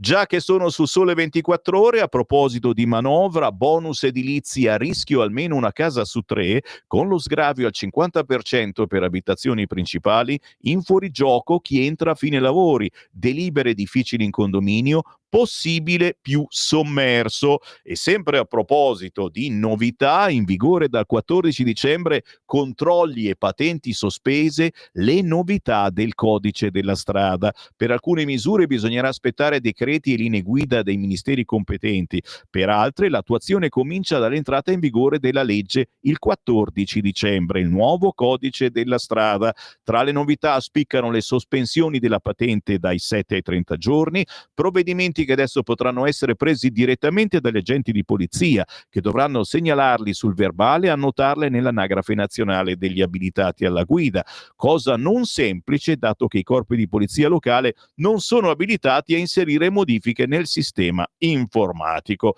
Questa la prima pagina del Sole 24 Ore. Aspetta che parlano anche di gite scolastiche bloccate, caccia a un'altra deroga al codice appalti, la deroga al codice appalti che qualifica le scuole come stazioni appaltanti e le obbliga alle gare per gli acquisti sopra i 140.000 euro è scaduta a settembre. Da allora molti presidi si stanno astenendo dall'organizzazione dei viaggi di istruzione, ma il Ministero è al lavoro per una nuova moratoria in attesa della riforma che dal 2025-26 mette in campo gli USR. Questo ed altro su Sole 24 Ore. Dai, WhatsApp, il più veloce va in onda 340 6709 659. Trump toglie lo ius soli, PD scende in piazza e Landini annuncia sciopero generale, scrive Massimiliano. Ti immagini la faccia che hanno fatto? Per quello che dico che è da comprare oggi il Secolo d'Italia, no? Anche se non siete da quella parte politica, ma vi ho consigliato anche la Repubblica, lo comprate e lo sventolate in faccia al vostro amico Piddino. Dai. Buongiorno, a proposito di che fine ha fatto Di Maio? L'abbiamo detto, lui è riuscito a togliere la povertà, la sua povertà, ed è andato a lavorare per gli sceicchi, una roba veramente che ci mette in difficoltà, ma soprattutto in grande invidia. Veramente siamo invidiosi. WhatsApp anche audio al 340 6709 659 sul cursore. Sentiamo cosa ha da dire questo. Caro Sammy, auguri di buone feste, Uela. di un santo Natale Quella. a te, la redazione Grazie. tutta la radio e tutti gli ascoltatori di Radio Libertà. Grazie. Da Matera, Vito Coviello. Ciao, un abbraccio. Grandissimo, lo scrittore non vedente Vito Coviello, ragazzi, e contattatelo sui social perché ha appena fatto un nuovo libro. Ravizza, cosa ne dicono le femminicidio quando ieri una donna ha ucciso il compagno? Questo non è un omicidio o che cosa è? Grazie Sammy, ti ascolto sempre, sei una forza della natura. E cara Graziella, Graziella, abbiamo i nostri annetti, ma sempre duro politicamente, naturalmente. Per fortuna che Conte ha vinto, così spariranno più velocemente. Ma caro Marco, io sono del parere che questo finisce nel PD, finisce capo del PD, è una sensazione. La vera notizia è la Romania, altro che Siria, vogliono la vera democrazia. Comunque la Siria è stata attaccata nel 2011 solo perché non aveva debito pubblico e quindi non ricattabile. Alla base di ogni porcheria ci sono solo i soldi, alias mammona. Attenzione, sul nuovo codice stradale forse sottovalutate le pesanti sanzioni con multe assurde e lunghi periodi di ritiro della patente. A punire giusto, ma rischiamo di distruggere vite che devono anche lavorare e multe sempre più alte anche per piccoli momenti. Educare o distruggere? Molti articoli e sanzioni scritti da chi viaggia con autista da sempre, rivediamole. Ma caro Maurizio, non lo so, forse si stava un attimino allargando troppo qui la corda e ognuno faceva quello che voleva. Iglesias canta, i trap blaterano da esaltati, perché prima ho scherzato dicendo ai miei figli faccio ascoltare solo Julio Iglesias. Pensa a me, beh dai, era grande, no? Se lo dice Tajani aspettiamoci il contrario. A Riace, invece dei famosi bronzi, restano solo le facce di bronzo di 3 parlamentari con il cervello in palta. Una volta l'invasore barbarico distruttore si combatteva, ora la deficienza umana stende tappeti al loro passaggio. È comunque interessante capire cosa succede in Siria, perché ribadisco e discoriva, poi quelli ce li ritroviamo a casa nostra prima o poi. E allora, molto chiaro sicuramente il titolo del quotidiano La Stampa di quest'oggi, che scrive Siria all'Islam. I ribelli si prendono il paese e proclamano il nuovo corso. Non andremo schiavi dell'Iran. Trump vuole ritirare parte delle truppe statunitensi. Fabiana Magri, la fuga di Assad tra le braccia di Putin. Francesca Mannocchi, era un mattatoio, ora siamo liberi. Guarda che bello. Sembra quasi un bravo ragazzo questo signore che, non lo so, con sta barba fatta bene, cosa ne pensate? Non so. All'interno del quotidiano La Stampa, se non lo volete acquistare per sta fotografia qui che fa veramente un po' così, scendete più in basso. A proposito di Guccini, c'è l'intervista a Francesco Guccini, che lo sapete era un nostro radioascoltatore, ai tempi quando ci chiamavamo Radio Padania Libera. In una intervista ha ammesso di cercare ogni giorno il nostro segnale. Guccini, amo i film western e sogno con Robin Williams. Sicuramente il fatto che l'incontro si svolgesse a Porretta Terme, a 2 passi dal suo buon ritiro di Pavana, è stato deciso per convincere Francesco Guccini a partecipare a un incontro pubblico nel quale raccontare cosa pensa del cinema, ma ha avuto un ruolo importante anche la natura del festival. Intervista a Guccini quest'oggi sulla Stampa. Che intervista, magari lo preferite anche Morandi, gli 80 anni di Morandi, mi regalo un pezzo con Giova. Sai cosa ho fatto il 16 agosto del 62? No, Gianni, cosa hai fatto? Ho fatto l'amore per la prima volta. E cosa ricordi? La schiena piena di zanzare. Ride come solo lui sa ridere. Generoso, avvolgente, trascinante, autentico e discolo. Vero e vivace, un patrimonio di popolarità. È vero, Gianni Morandi ci piace, pensiamo che sia veramente uno dei migliori, ma soprattutto per tutte le età, davvero, ci siamo accorti, un po' come Orietta Berti, piace veramente a tutte le età. WhatsApp, signori, sveglia, oggi ne stanno arrivando pochi, com'è sta cosa? È un brutto segno, vuol dire che la macchinetta qua che va in fumo.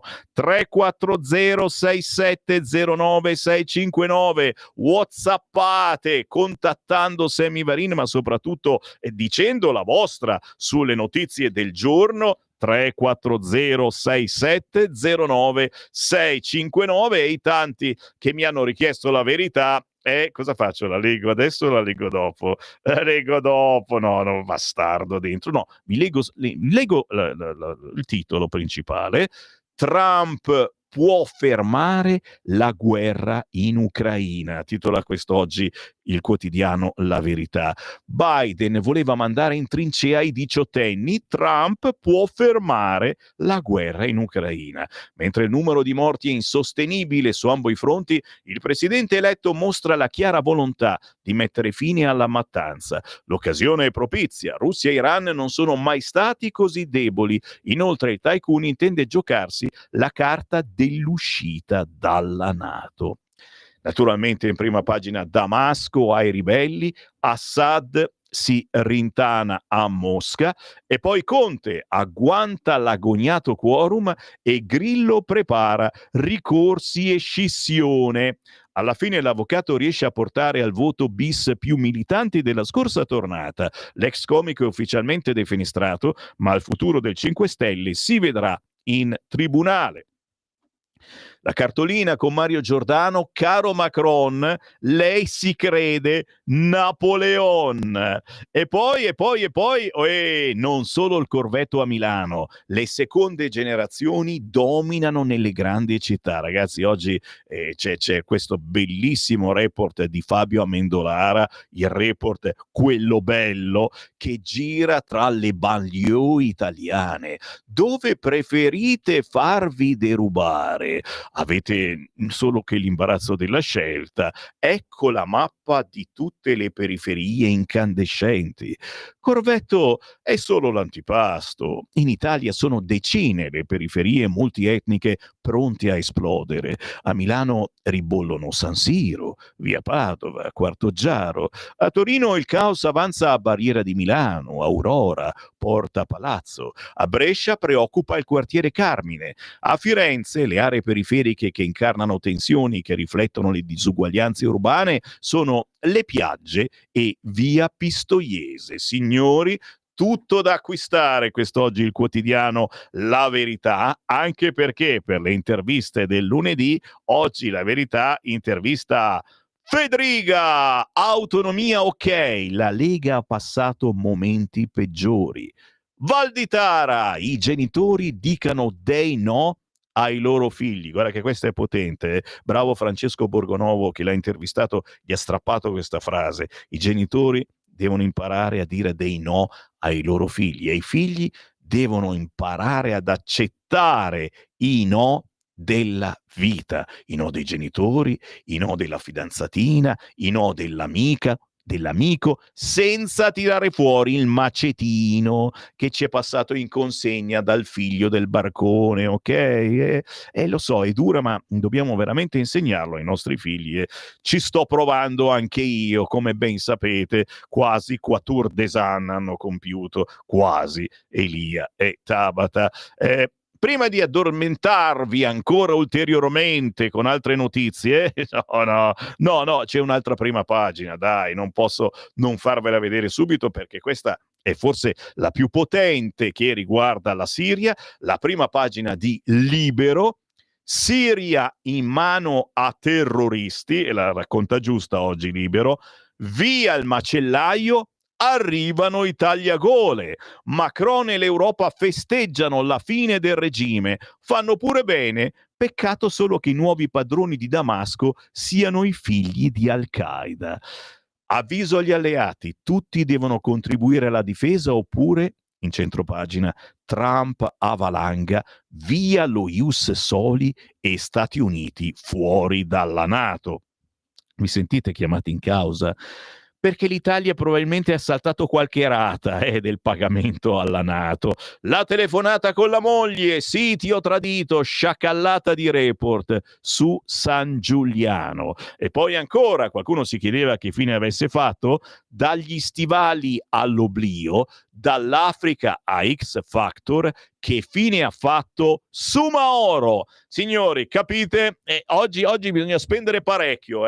Dal secolo d'Italia Libero, se passate da un edicolante, ci sa anche Repubblica merita però, dai, sei un piazzista, sei un venditore di pentole, sei un giornalaio, diciamolo. Questa rassegna stampa, che non è una rassegna stampa, serve anche per dirvi, dai, torniamo a sentire l'odore della carta. Che tempi, l'odore della carta non lo sentiamo più. Dove siamo? Grillo pugnalato al quorum, vince Conte, il comico puntava all'astensione, la ripetizione del voto 5 Stelle voluta da Beppe replica la prima, il garante è fuori. Sto pensando se leggervi subito. C'è un bel editoriale di Capezzone. Sì, abbiamo un po' di minuti, mentre voi inviate i vostri rapporti al 340-6709-659, perché poi alle 9 arriva Molinari, confermato, ma sta con noi 10 minuti, che poi è da lavorare, e quindi poi riprendiamo di nuovo con i vostri WhatsApp. Sì, Daniele Capezzone ci sta, assolutamente. Scemo e più scemo non è solo il titolo di un ben noto film comico di qualche anno fa, ma potrebbe anche essere la sintesi del surreale e pazzotico dibattito che si è scatenato ieri in Italia sulla drammatica situazione in Siria, dopo settimane di silenzio e disinteresse. È tecnicamente scemo da un lato chiunque rimpianga il regime di Assad, aguzzino del suo stesso popolo, e ne ha sbattuti su in paradiso tanti col gas, ma è tecnicamente ancora più scemo dall'altro lato chiunque si metta a festeggiare, come pure incredibilmente è successo per il trionfo dei jihadisti, robaccia di Al-Qaeda, autentici tagliagole islamisti. Come dire, esce il macellaio, entrano i tagliagole.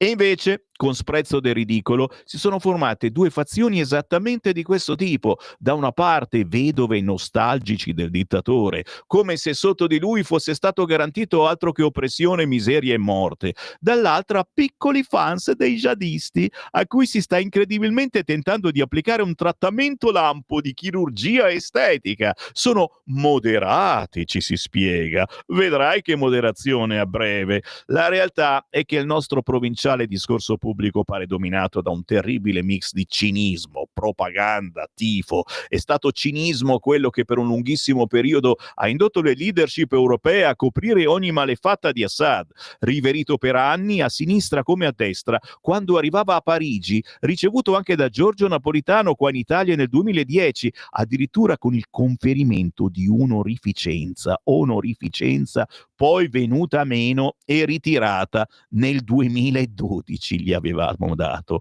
l'onorificenza. Avanti.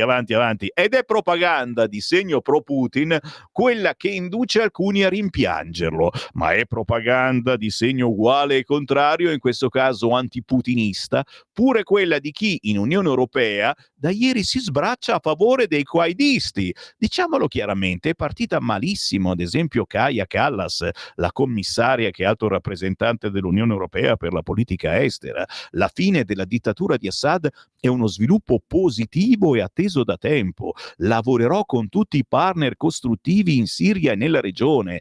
Ah sì? In attesa che la distinta signora estone trovi partner costruttivi, qualcuno dovrebbe informarla del fatto che a trionfare sono stati dei jihadisti orrendi.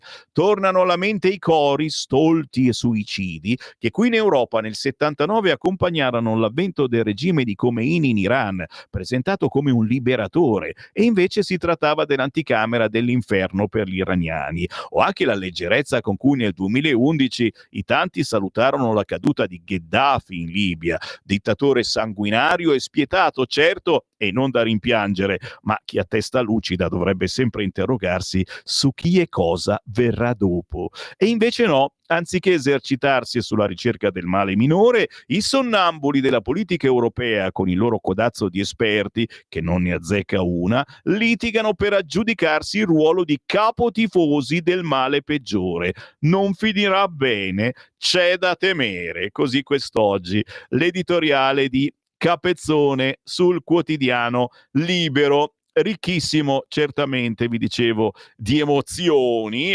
Se la vostra giornata di quest'oggi è un po' piatta, non ci saranno novità pazzesche, acquistate Libero e all'interno vedete subito talebani, Macron, Europa, tutti pazzi per i terroristi. Assad è volato a Mosca e Biden bombarda l'ISIS. E si racconta, appunto, grazie a Carlo Nicolato, chi sono davvero i vincitori. Ecco il jihadista moderato, tifa Hamas e vuole la Sharia. Abu Mohammed al-Jolani, salutato da molti come leader, pragmatico, dopo Damasco, intende conquistare Gerusalemme. Jihadisti moderati che hanno rotto definitivamente con Al-Qaeda e hanno abbandonato l'idea di terrorismo globale. Hayat Tahrir al-Sham, ovvero l'Organizzazione per la Liberazione della Grande Siria, così si presenta al mondo incredulo per la rapidità con cui hanno cacciato Assad. Il fatto che sia tuttora classificato come gruppo terroristico da Stati Uniti, Unione Europea, Nazioni Unite, sembra un particolare che fa poca presa nelle narrazioni di chi esulta per la liberazione di Damasco, quasi un contrattempo dovuto al fatto che l'Occidente non si è ancora aggiornato sulle rapide evoluzioni democratiche dei gruppi ribelli siriani. Eppure lo scorso anno HTS non ha mancato di far sentire il suo entusiastico appoggio ad Hamas per l'attacco del 7 ottobre e al suo leader Abu Mohammed al-Jolani preme spesso far sapere nei suoi discorsi pubblici che il prossimo obiettivo dopo Damasco sarà Gerusalemme, naturalmente, se Dio vorrà.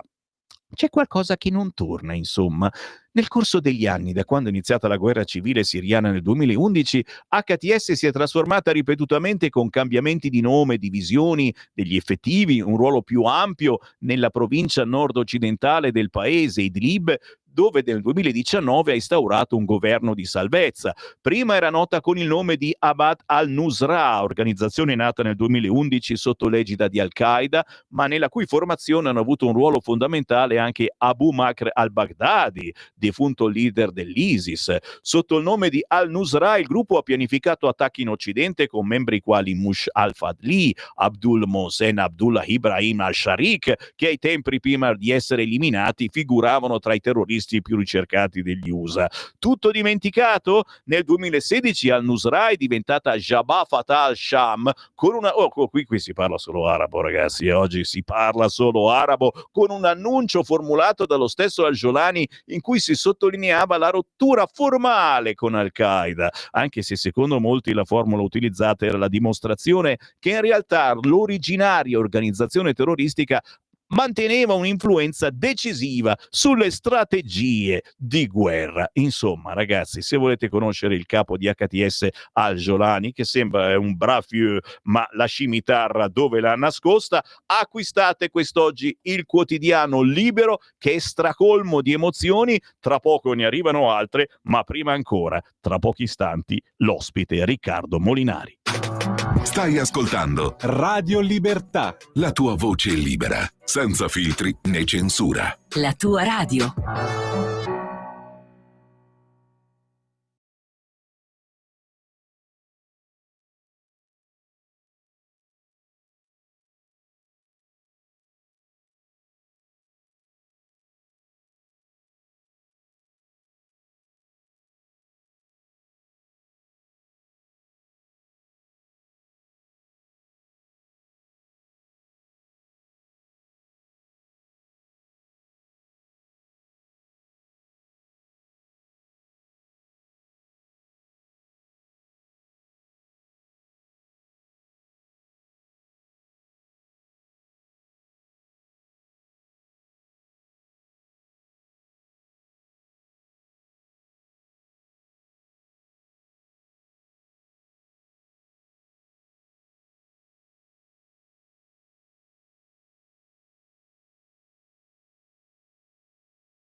Musica indipendente, quella sconosciuta a livello nazionale, ma quella che trasmette più emozioni. Un motivo in più, Giuseppe Monopoli con Bromo, un duo musicale affiatato, ma purtroppo Alessandro a settembre se n'è andato e questo brano rimane a testimoniare il suo grande amore per la musica. Motivo in più per ascoltare, per cercare Giuseppe Monopoli, fece un Bromo, un motivo in più su tutti gli store digitali e su YouTube, ma adesso è il tempo di Qui Parlamento. Qui Parlamento. In ogni trasmissione vari collegamenti con i nostri parlamentari per capire che cosa succede a Roma. Il lunedì intorno alle 9 ci colleghiamo per qualche minuto con il capogruppo della Lega alla Camera e segretario Lega Piemonte, Riccardo Molinari. Buongiorno. Buongiorno Sammy, un saluto a tutti. Buona settimana a te e naturalmente a tutti coloro che stanno ascoltando in questo momento la radio più libera dell'etere, Radio Libertà. Da dove partiamo? Io come sempre ho invitato gli ascoltatori a inviare WhatsApp al 340 6709 659 su quelle che sono le domande che potrei farti. Allora, ti dico, c'è molta preoccupazione per ciò che è avvenuto a Bucarest. È pericoloso rivotare, titolava l'altro giorno un quotidiano, strappo di Salvini anche su Bucarest. Il fatto che la Corte Costituzionale abbia annullato il voto in Romania. Che cosa sta succedendo? Che cosa può esserci sotto, Molinari? Ma la questione è che ho letto qualche articolo, anche qualche reportage proprio da Bucarest, dalla Romania, dove i cittadini romeni non sembrano così scandalizzati, però questo è il punto, cioè non c'è un'elezione che è vista senza grande, diciamo, partecipazione e la Corte Costituzionale è scritto in modo indefinito, no? Però in teoria questo potere ce l'ha nel caso in cui appunto ci siano per tutelare la libertà del voto, nel caso in cui si pensa che ci siano delle influenze straniere sul voto stesso. È chiaro che è un terreno molto scivoloso. È un terreno molto scivoloso perché quando si annulla un voto, e si annulla un voto perché si dice che una parte è stata finanziata, in questo caso dai filorussi che hanno condizionato l'elettorato e quindi sono un pericolo per la democrazia, bisogna sempre stare attenti però perché non vorrei, perché quando si va in questo tema qui si rischia poi di vedere solo i finanziatori che non piacciono, perché la verità è che i social network, i media sono da sempre influenzati da da qualcuno e hanno sempre cercato di orientare, al netto di Radio Libertà, diciamo, comunque di alcune radio libere, di alcune televisioni, diciamo, minori, ma tendenzialmente i social media, come i media tradizionali, hanno dei padroni, degli editori, e che li usano per cercare di orientare. Quindi la cosa che temo io, al netto di questo candidato e di cosa dice lui, ma sul fatto di annullare delle elezioni per questo motivo, è che il rischio sia che si vadano a valutare i finanziatori buoni e i finanziatori cattivi. E chi è che lo può definire questo? Si va su una china molto, molto pericolosa. E quindi certamente i giudici della Corte Costituzionale hanno preso una decisione grave e che è un precedente pericoloso. Ha perfettamente ragione Salvini, ma io questo lo dico lasciando da parte quelle che sono le idee del candidato che è stato estromesso, cioè il principio in sé che rischia di essere pericoloso, perché se c'è un qualcuno che può valutare quali idee possono passare e quali finanziamenti e condizionamenti dei media vanno bene, quali no, si rischia davvero di limitare pesantemente la democrazia, che ha delle imperfezioni e dei rischi. Uno dei rischi della democrazia è che si possa essere influenzati da chi fa propaganda meglio, questo sì, però nella democrazia ci sono anche gli anticorpi. Se uno vota perché è stato influenzato e sbaglia e poi capisce di aver sbagliato, una volta dopo può votare un altro. Quindi diciamo che la democrazia ha i suoi anticorpi perché la gente possa tutelarsi anche dalla cattiva informazione. Non serve che si annullino le elezioni. Con noi Riccardo Molinari per una manciata di minuti, grande interesse anche da parte dei nostri ascoltatori, in generale da parte degli italiani, per la proposta di legge della Lega per la rottamazione delle cartelle esattoriali. Abbiamo fatto tutti l'albero ieri, io spero anche che tra Forza Italia e Lega si smetta questa diatriba un po' stupida per qualcuno, ma che presagi, che il presagio di qualcosa che possa accadere per qualcun altro. Come sta andando Molinari? Cosa potrebbe accadere questa settimana? Ma soprattutto riusciremo a fare questa rottamazione dove siamo arrivati alla quinquest, si dice quinquest, non lo so il latino bene, ma soprattutto tanta gente davvero ne avrebbe bisogno, perché pagare le tasse è un dovere, ma riuscire a dilazionarle in tanti anni sarebbe una cosa fantastica che rovinerebbe un po' meno la vita a molti italiani. Riccardo. Allora, la rottamazione quinquest è un emendamento che la Lega ha fatto al DL fiscale, che poi abbiamo ritirato e l'abbiamo ritirato perché, dialogando col governo, ci è stato detto dal MEF e in particolare dal sottosegretario Leo che per poter procedere a una nuova, diciamo, un nuovo strumento di ricomposizione delle vertenze fiscali tra fisco e cittadini, bisognava aspettare l'esito del concordato. Il concordato, come sapete, finirà a fine anno. Tra l'altro la Lega ha fortemente criticato l'Agenzia delle Entrate per aver mandato una serie di PEC, di lettere quasi minatorie ai contribuenti, no? Dove praticamente si diceva: guarda che da un'analisi rapida le tue dichiarazioni dei redditi non sono adeguate, quindi potremmo farti il controllo. Se non vuoi il controllo, fai il concordato. Il fatto di aver scritto a tutti questa roba è un segnale che purtroppo il concordato non sta funzionando per come è stato strutturato, mentre invece la rottamazione quinquest, che è quello che propone la Lega, potrebbe funzionare. E noi abbiamo in mente che chi ha un'avvertenza col fisco, quindi parliamo non di evasori fiscali, parliamo di gente che ha dichiarato le tasse e non è riuscito a pagarle, tanto per essere chiari, no? Quindi chi aveva un'attività e non riusciva a pagare le tasse pur dichiarando i suoi redditi e avendo in qualche modo certificato quello che doveva allo Stato. In questo caso noi proponiamo che si possa ripagare il debito in 10 anni con una rata al mese, quindi 120 rate, tutte uguali, pagando solo il capitale, senza interessi e senza sanzioni, e soprattutto che non si decada dal beneficio saltando solo una rata. Come nasce questa proposta? Nasce vedendo cosa non ha funzionato nelle rottamazioni che abbiamo fatto prima. Nelle rottamazioni che abbiamo fatto prima i 5 anni erano troppo pochi, la maxi rata iniziale o finale era un problema, e come era un problema il fatto che se si saltava una rata, si usciva dalla rottamazione e si doveva ripagare tutto. Quindi per noi questa sarebbe la soluzione per permettere davvero a tanti cittadini, tante partite IVA che vogliono ripagare il debito con lo Stato di poterlo fare. Senza la rottamazione quinquest sappiamo già che quei soldi sono soldi che sono nel bilancio dello Stato come da recuperare, ma che non recupereremo mai. E quindi speriamo, come ci è stato in qualche modo detto, che il MEF prenda in considerazione per l'inizio dell'anno nuovo questa nostra proposta. Assolutamente sì, mentre parlavi arrivavano WhatsApp di saluti, complimenti, battimani, eccetera, perché è un qualcosa che probabilmente vogliono in molti. Assolutamente. Cosa succede questa settimana? Ci avviciniamo al Natale, ma in molti mi chiedono anche la crisi dell'automobile, la vicenda Stellantis, come andrà a finire. Non è che diamo ancora soldi a Stellantis, no, magari aiutiamo l'indotto. Molinari.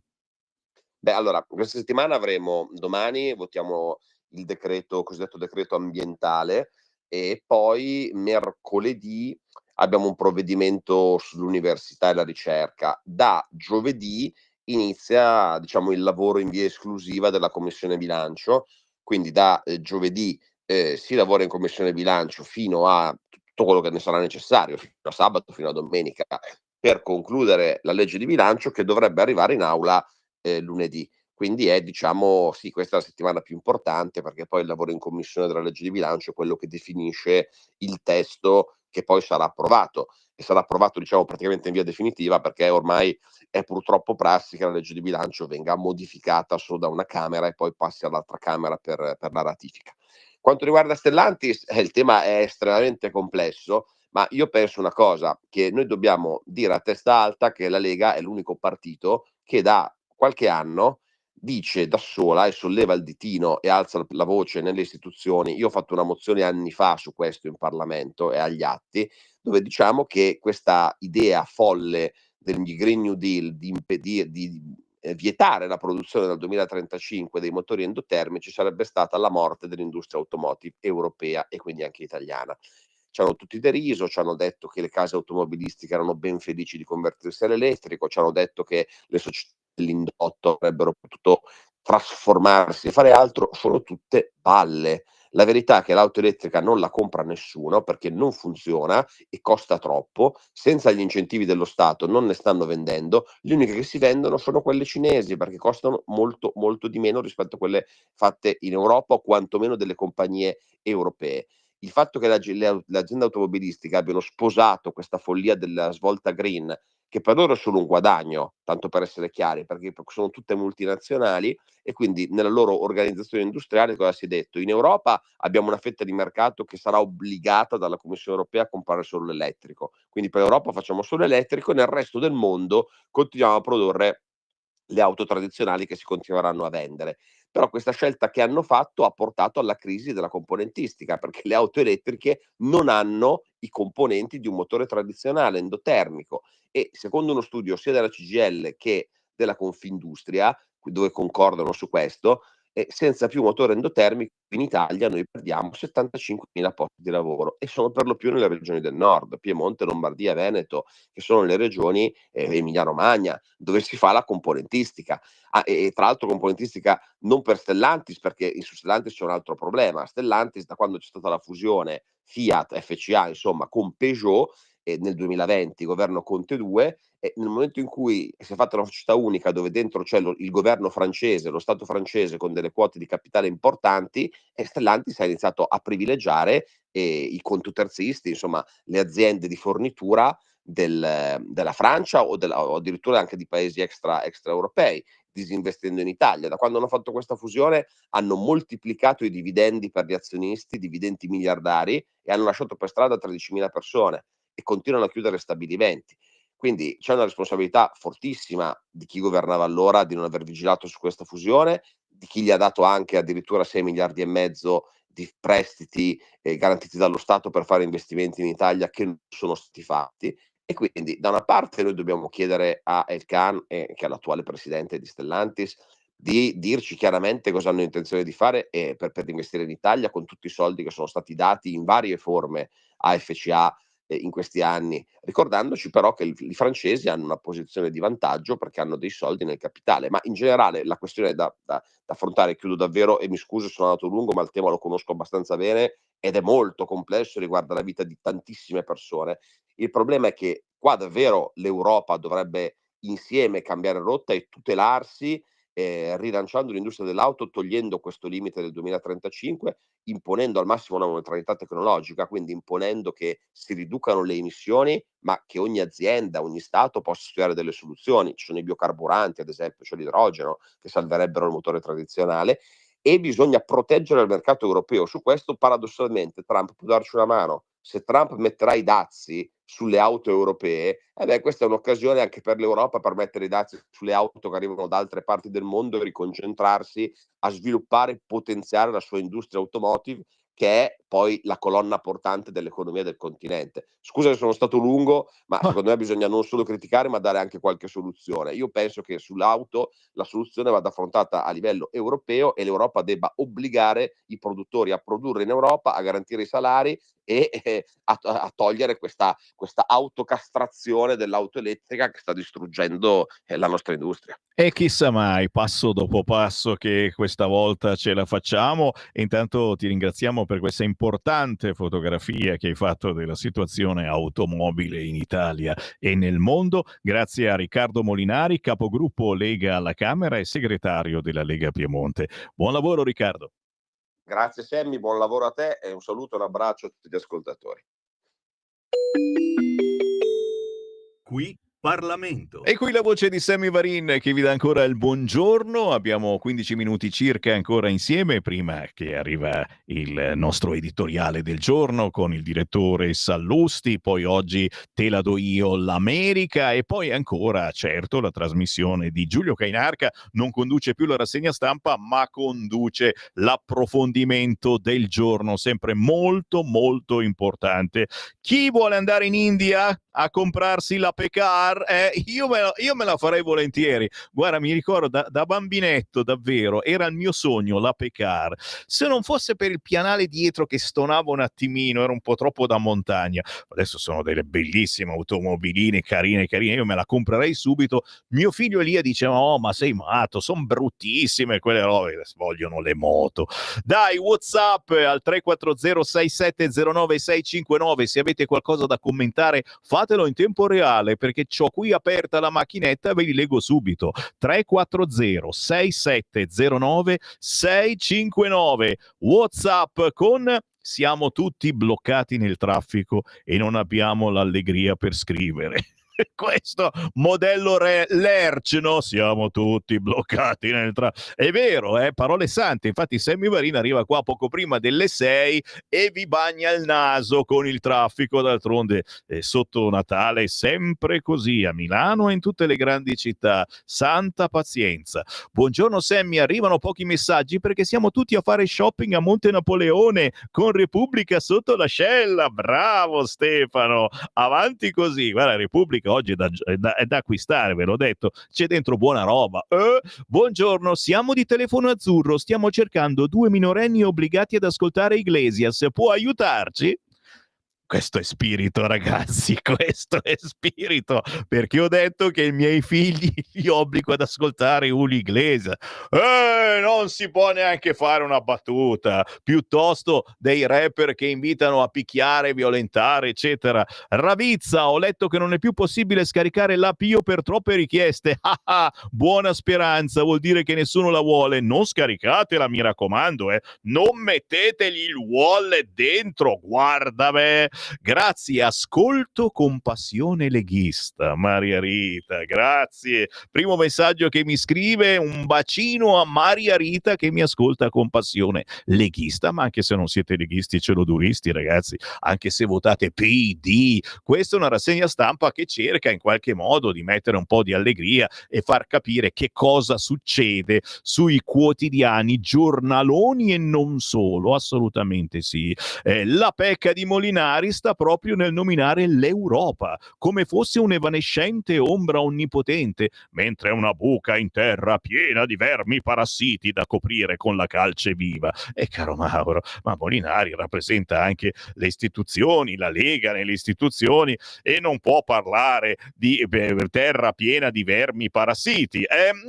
Quello lo possiamo dire noi, assolutamente sì. A proposito di dire, fare, baciare, lettera e testamento, io ritorno perché vi ho detto che è pienissimo di emozioni, il quotidiano La Verità, che a pagina 9 intervista il grandissimo Fedriga.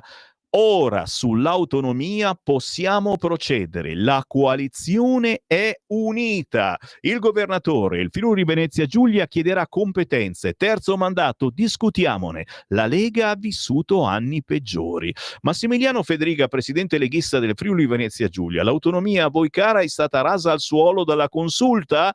Antonio Rossitto porta sfiga in questo, no, scherzo. Non mi sembra, risponde Fedriga, sono state richieste alcune correzioni, si può procedere verso un nuovo assetto che favorisca i cittadini. Come regione a statuto speciale ne siamo la dimostrazione. Abbiamo adottato misure su fisco, sanità e trasporti. Volete anche i poteri delle sovrintendenze? Per avere personale legato al territorio e una maggiore efficienza bisognerebbe fare lo stesso con gli uffici giudiziari.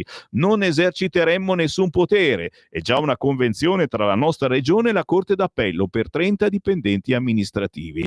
Lei presiede la conferenza delle regioni, i suoi colleghi del PD assicurano che la riforma distruggerà l'Italia. Risponde Fedriga, è totalmente falso, si può legittimamente condividere il centralismo, ma raccontare che spacca il paese è una colossale bugia. Come? Perché? Dove è scritto? Nessuno dà mai risposte, sono preconcetti utili solo alla lotta politica. La riforma Calderoli, tra l'altro, ripercorre una strada già battuta dal centro-sinistra con il ministro Boccia. Mi sono perso, ho perso la riga, scusa, può capitare. Al secolo Francesco, già plenipotenziario piddino agli affari regionali. L'attuale testo è migliorativo, però. Sono contrari pure i governatori di Forza Italia, si preoccupano di come i cittadini percepiranno l'autonomia differenziata. La sinistra invece strumentalizza, racconta che li impoverirà ulteriormente, ma bisogna iniziare a colmare il divario, gestendo le competenze sul territorio. Pensare che il Mezzogiorno non sia all'altezza di farlo è umiliante. E questa è una bella frase, ragazzi. Molte volte ci viene in mente a noi del Nord che il Sud non voglia l'autonomia perché non c'è nessuno all'altezza di portarla avanti, questa autonomia. Non è vero, non è vero, non è vero. Sicilia e Sardegna sono già a statuto speciale. Il buon governo è fatto di persone. Quante volte l'Italia non è stata amministrata bene? Una cosa è l'assetto efficiente, un'altra è chi esercita il potere. L'autonomia è uno dei tanti pomi della discordia tra Matteo Salvini e Antonio Tajani, risponde Federica. L'ha votata tutta la maggioranza ed è scritta nel programma. Le incomprensioni proseguono. Mi sembra che sui provvedimenti da votare la coalizione sia unita, non vedo particolari criticità. Il governo arriverà alla fine della legislatura? Risponde Federica. Certo, se accadesse il contrario non sarebbe un tradimento agli alleati ma agli elettori. Sono loro a chiederci di andare avanti lealmente. Vincenzo De Luca, governatore della Campania, vuole il terzo mandato. Lei è favorevole? Molto favorevole. Istituirlo non significa automaticamente essere riconfermato, ma offre solo la possibilità di sottoporsi di nuovo al giudizio popolare. Non vedo perché limitare la scelta, eppure non ci sono limiti per cariche senza elezione diretta, vedi il Presidente del Consiglio. Per Tajani l'ipotesi non esiste, non si possono fare le norme nell'interesse dell'uno o dell'altro, risponde Federica. Serve una discussione generale, bisogna far scegliere ai cittadini, invece per leggerli si dice non potete. De Luca ha già approvato la modifica. Anch'io potrei far legiferare il Consiglio, visto che ho competenza esclusiva, ma vorremmo trovare una soluzione condivisa. La norma che impone di recepire quel limite non ha profili propriamente costituzionali. Pure Luca Zaia non può continuare a fare il presidente del Veneto. Visto il consenso che ha, dice Federica, sarebbero tutti favorevoli a un ulteriore mandato, ma si cerca di andare contro la volontà dei cittadini per allontanarli ancora di più dalla politica. I vostri alleati avanzano nomi alternativi. Forza Italia lancia l'arcirivale Flavio Tosi. Non riesco a proseguire. Ex sindaco di Verona. La discussione è sempre utile, risponde Federica. Basta che non sia fatta a priori escludendo Zaia. Non sarebbe democratico. Poi se c'è qualcuno più bravo di lui, che si faccia avanti. Proprio Zaia sulla Lega dice: ho visto momenti migliori. Io penso che sia un buon momento. In passato abbiamo avuto anche percentuali inferiori. Rischiavamo di non entrare in Parlamento. Risalite e ridiscese sono sintomatiche. Siamo forti, radicati e uniti. Nel partito molti non apprezzano l'attivismo di Roberto Vannacci. Se il generale esprime posizioni coerenti con quelle della Lega è benvenuto. Non sempre capita. Certe idee non le condividevo e continuo a non condividerle. Ad esempio quando dice che un omosessuale non è normale. Questione di statistica, ha spiegato. Le minoranze invece sono normali. Anche quell'altra frase nel suo libro scrive che voleva toccare la pelle di un nero per capire com'è fatta, se è più o meno rugosa della nostra. Si possono avere pareri forti, ma personificare le questioni può diventare pericoloso e offensivo. Poi, per carità, Vannacci fa pure critiche condivisibili, ad esempio l'identità di genere. Ci sono gli uomini e ci sono le donne, le teorie woke per cui ognuno può essere chi vuole, stanno guastando gli individui e le loro relazioni. Questa è un'impostazione culturale molto pericolosa. Ragazzi, l'intervistona con Massimiliano Federica non finisce qui, va avanti alla grande. Oggi il quotidiano La Verità è assolutamente in pole position per essere acquistato, anche perché un'altra intervista mito è quella con Giuseppe Valditara. Non indeboliremo la figura del padre. Il ministro spiega la collaborazione con la fondazione di Cecchettin. Il patriarcato non c'entra, combatteremo il macismo insegnando in classe la cultura del rispetto. I genitori devono tornare a dire dei no ai loro figli. Basta pregiudizi sul rapporto scuola-impresa. L'istruzione tecnico-professionale deve avere la dignità di un percorso formativo di serie A. Tutta da leggere quest'oggi quotidiano La Verità, pagina 11, con l'intervista al ministro Valditara. Ultimissima segnalazione, ma assolutamente esplosiva: 1, 10, 100 Corvetto, le altre periferie pronte ad esplodere. Non solo Milano, in ogni grande città ci sono sacche urbane fatte di degrado e criminalità, dove a comandare sono gli immigrati di seconda generazione. Ed ecco le zone più a rischio: Milano, San Siro, condizioni abitative precarie, alto tasso di stranieri; via Padova, piccola criminalità, tensioni etniche; Quarto Giaro, microcriminalità, scarsa integrazione; a Torino, Barriera di Milano, disoccupazione, povertà, criminalità; Aurora, spaccio di droga, mancata integrazione; San Salvario, coabitazione difficile con gli immigrati; a Genova, San Pier d'Arena, microcriminalità, condizioni precarie abitative; a Pisa, vicino alla stazione ferroviaria, degrado, bivacchi, criminalità; a Bergamo, Zingonia, degrado, tensioni tra italiani e stranieri; quartiere Boccaleone, marginalità e immigrazione; a Brescia, il quartiere Carmine, alto tasso di stranieri, criminalità; a Verona, Borgo Roma, povertà, spaccio, immigrazione; a Padova, Arcella, degrado e criminalità; Venezia Mestre, a Marghera, degrado, criminalità, immigrazione; via Piave, microcriminalità; a Bologna, la Bolognina, mancata integrazione degli stranieri; a Prato, centro storico e zone industriali, sfruttamento del lavoro, alta presenza di immigrati cinesi; a Firenze, le piagge, degrado urbano, tensioni con gli stranieri; zona via Pistoiese, disagio, microcriminalità, immigrazione; a Roma, San Lorenzo, spaccio, criminalità giovanile; Termini, criminalità, disagio sociale; Pigneto, povertà e spaccio; a Napoli, Scampia, presenza di clan, alto tasso di immigrati; a Catania, quartiere San Berillo, disoccupazione, povertà, immigrazione; a Palermo, Zen, degrado, disoccupazione, immigrazione. In poche parole, Alegher, Alegher. Da Sammy Varin per il momento è tutto. Ci ritroviamo alle ore 11. Avete ascoltato la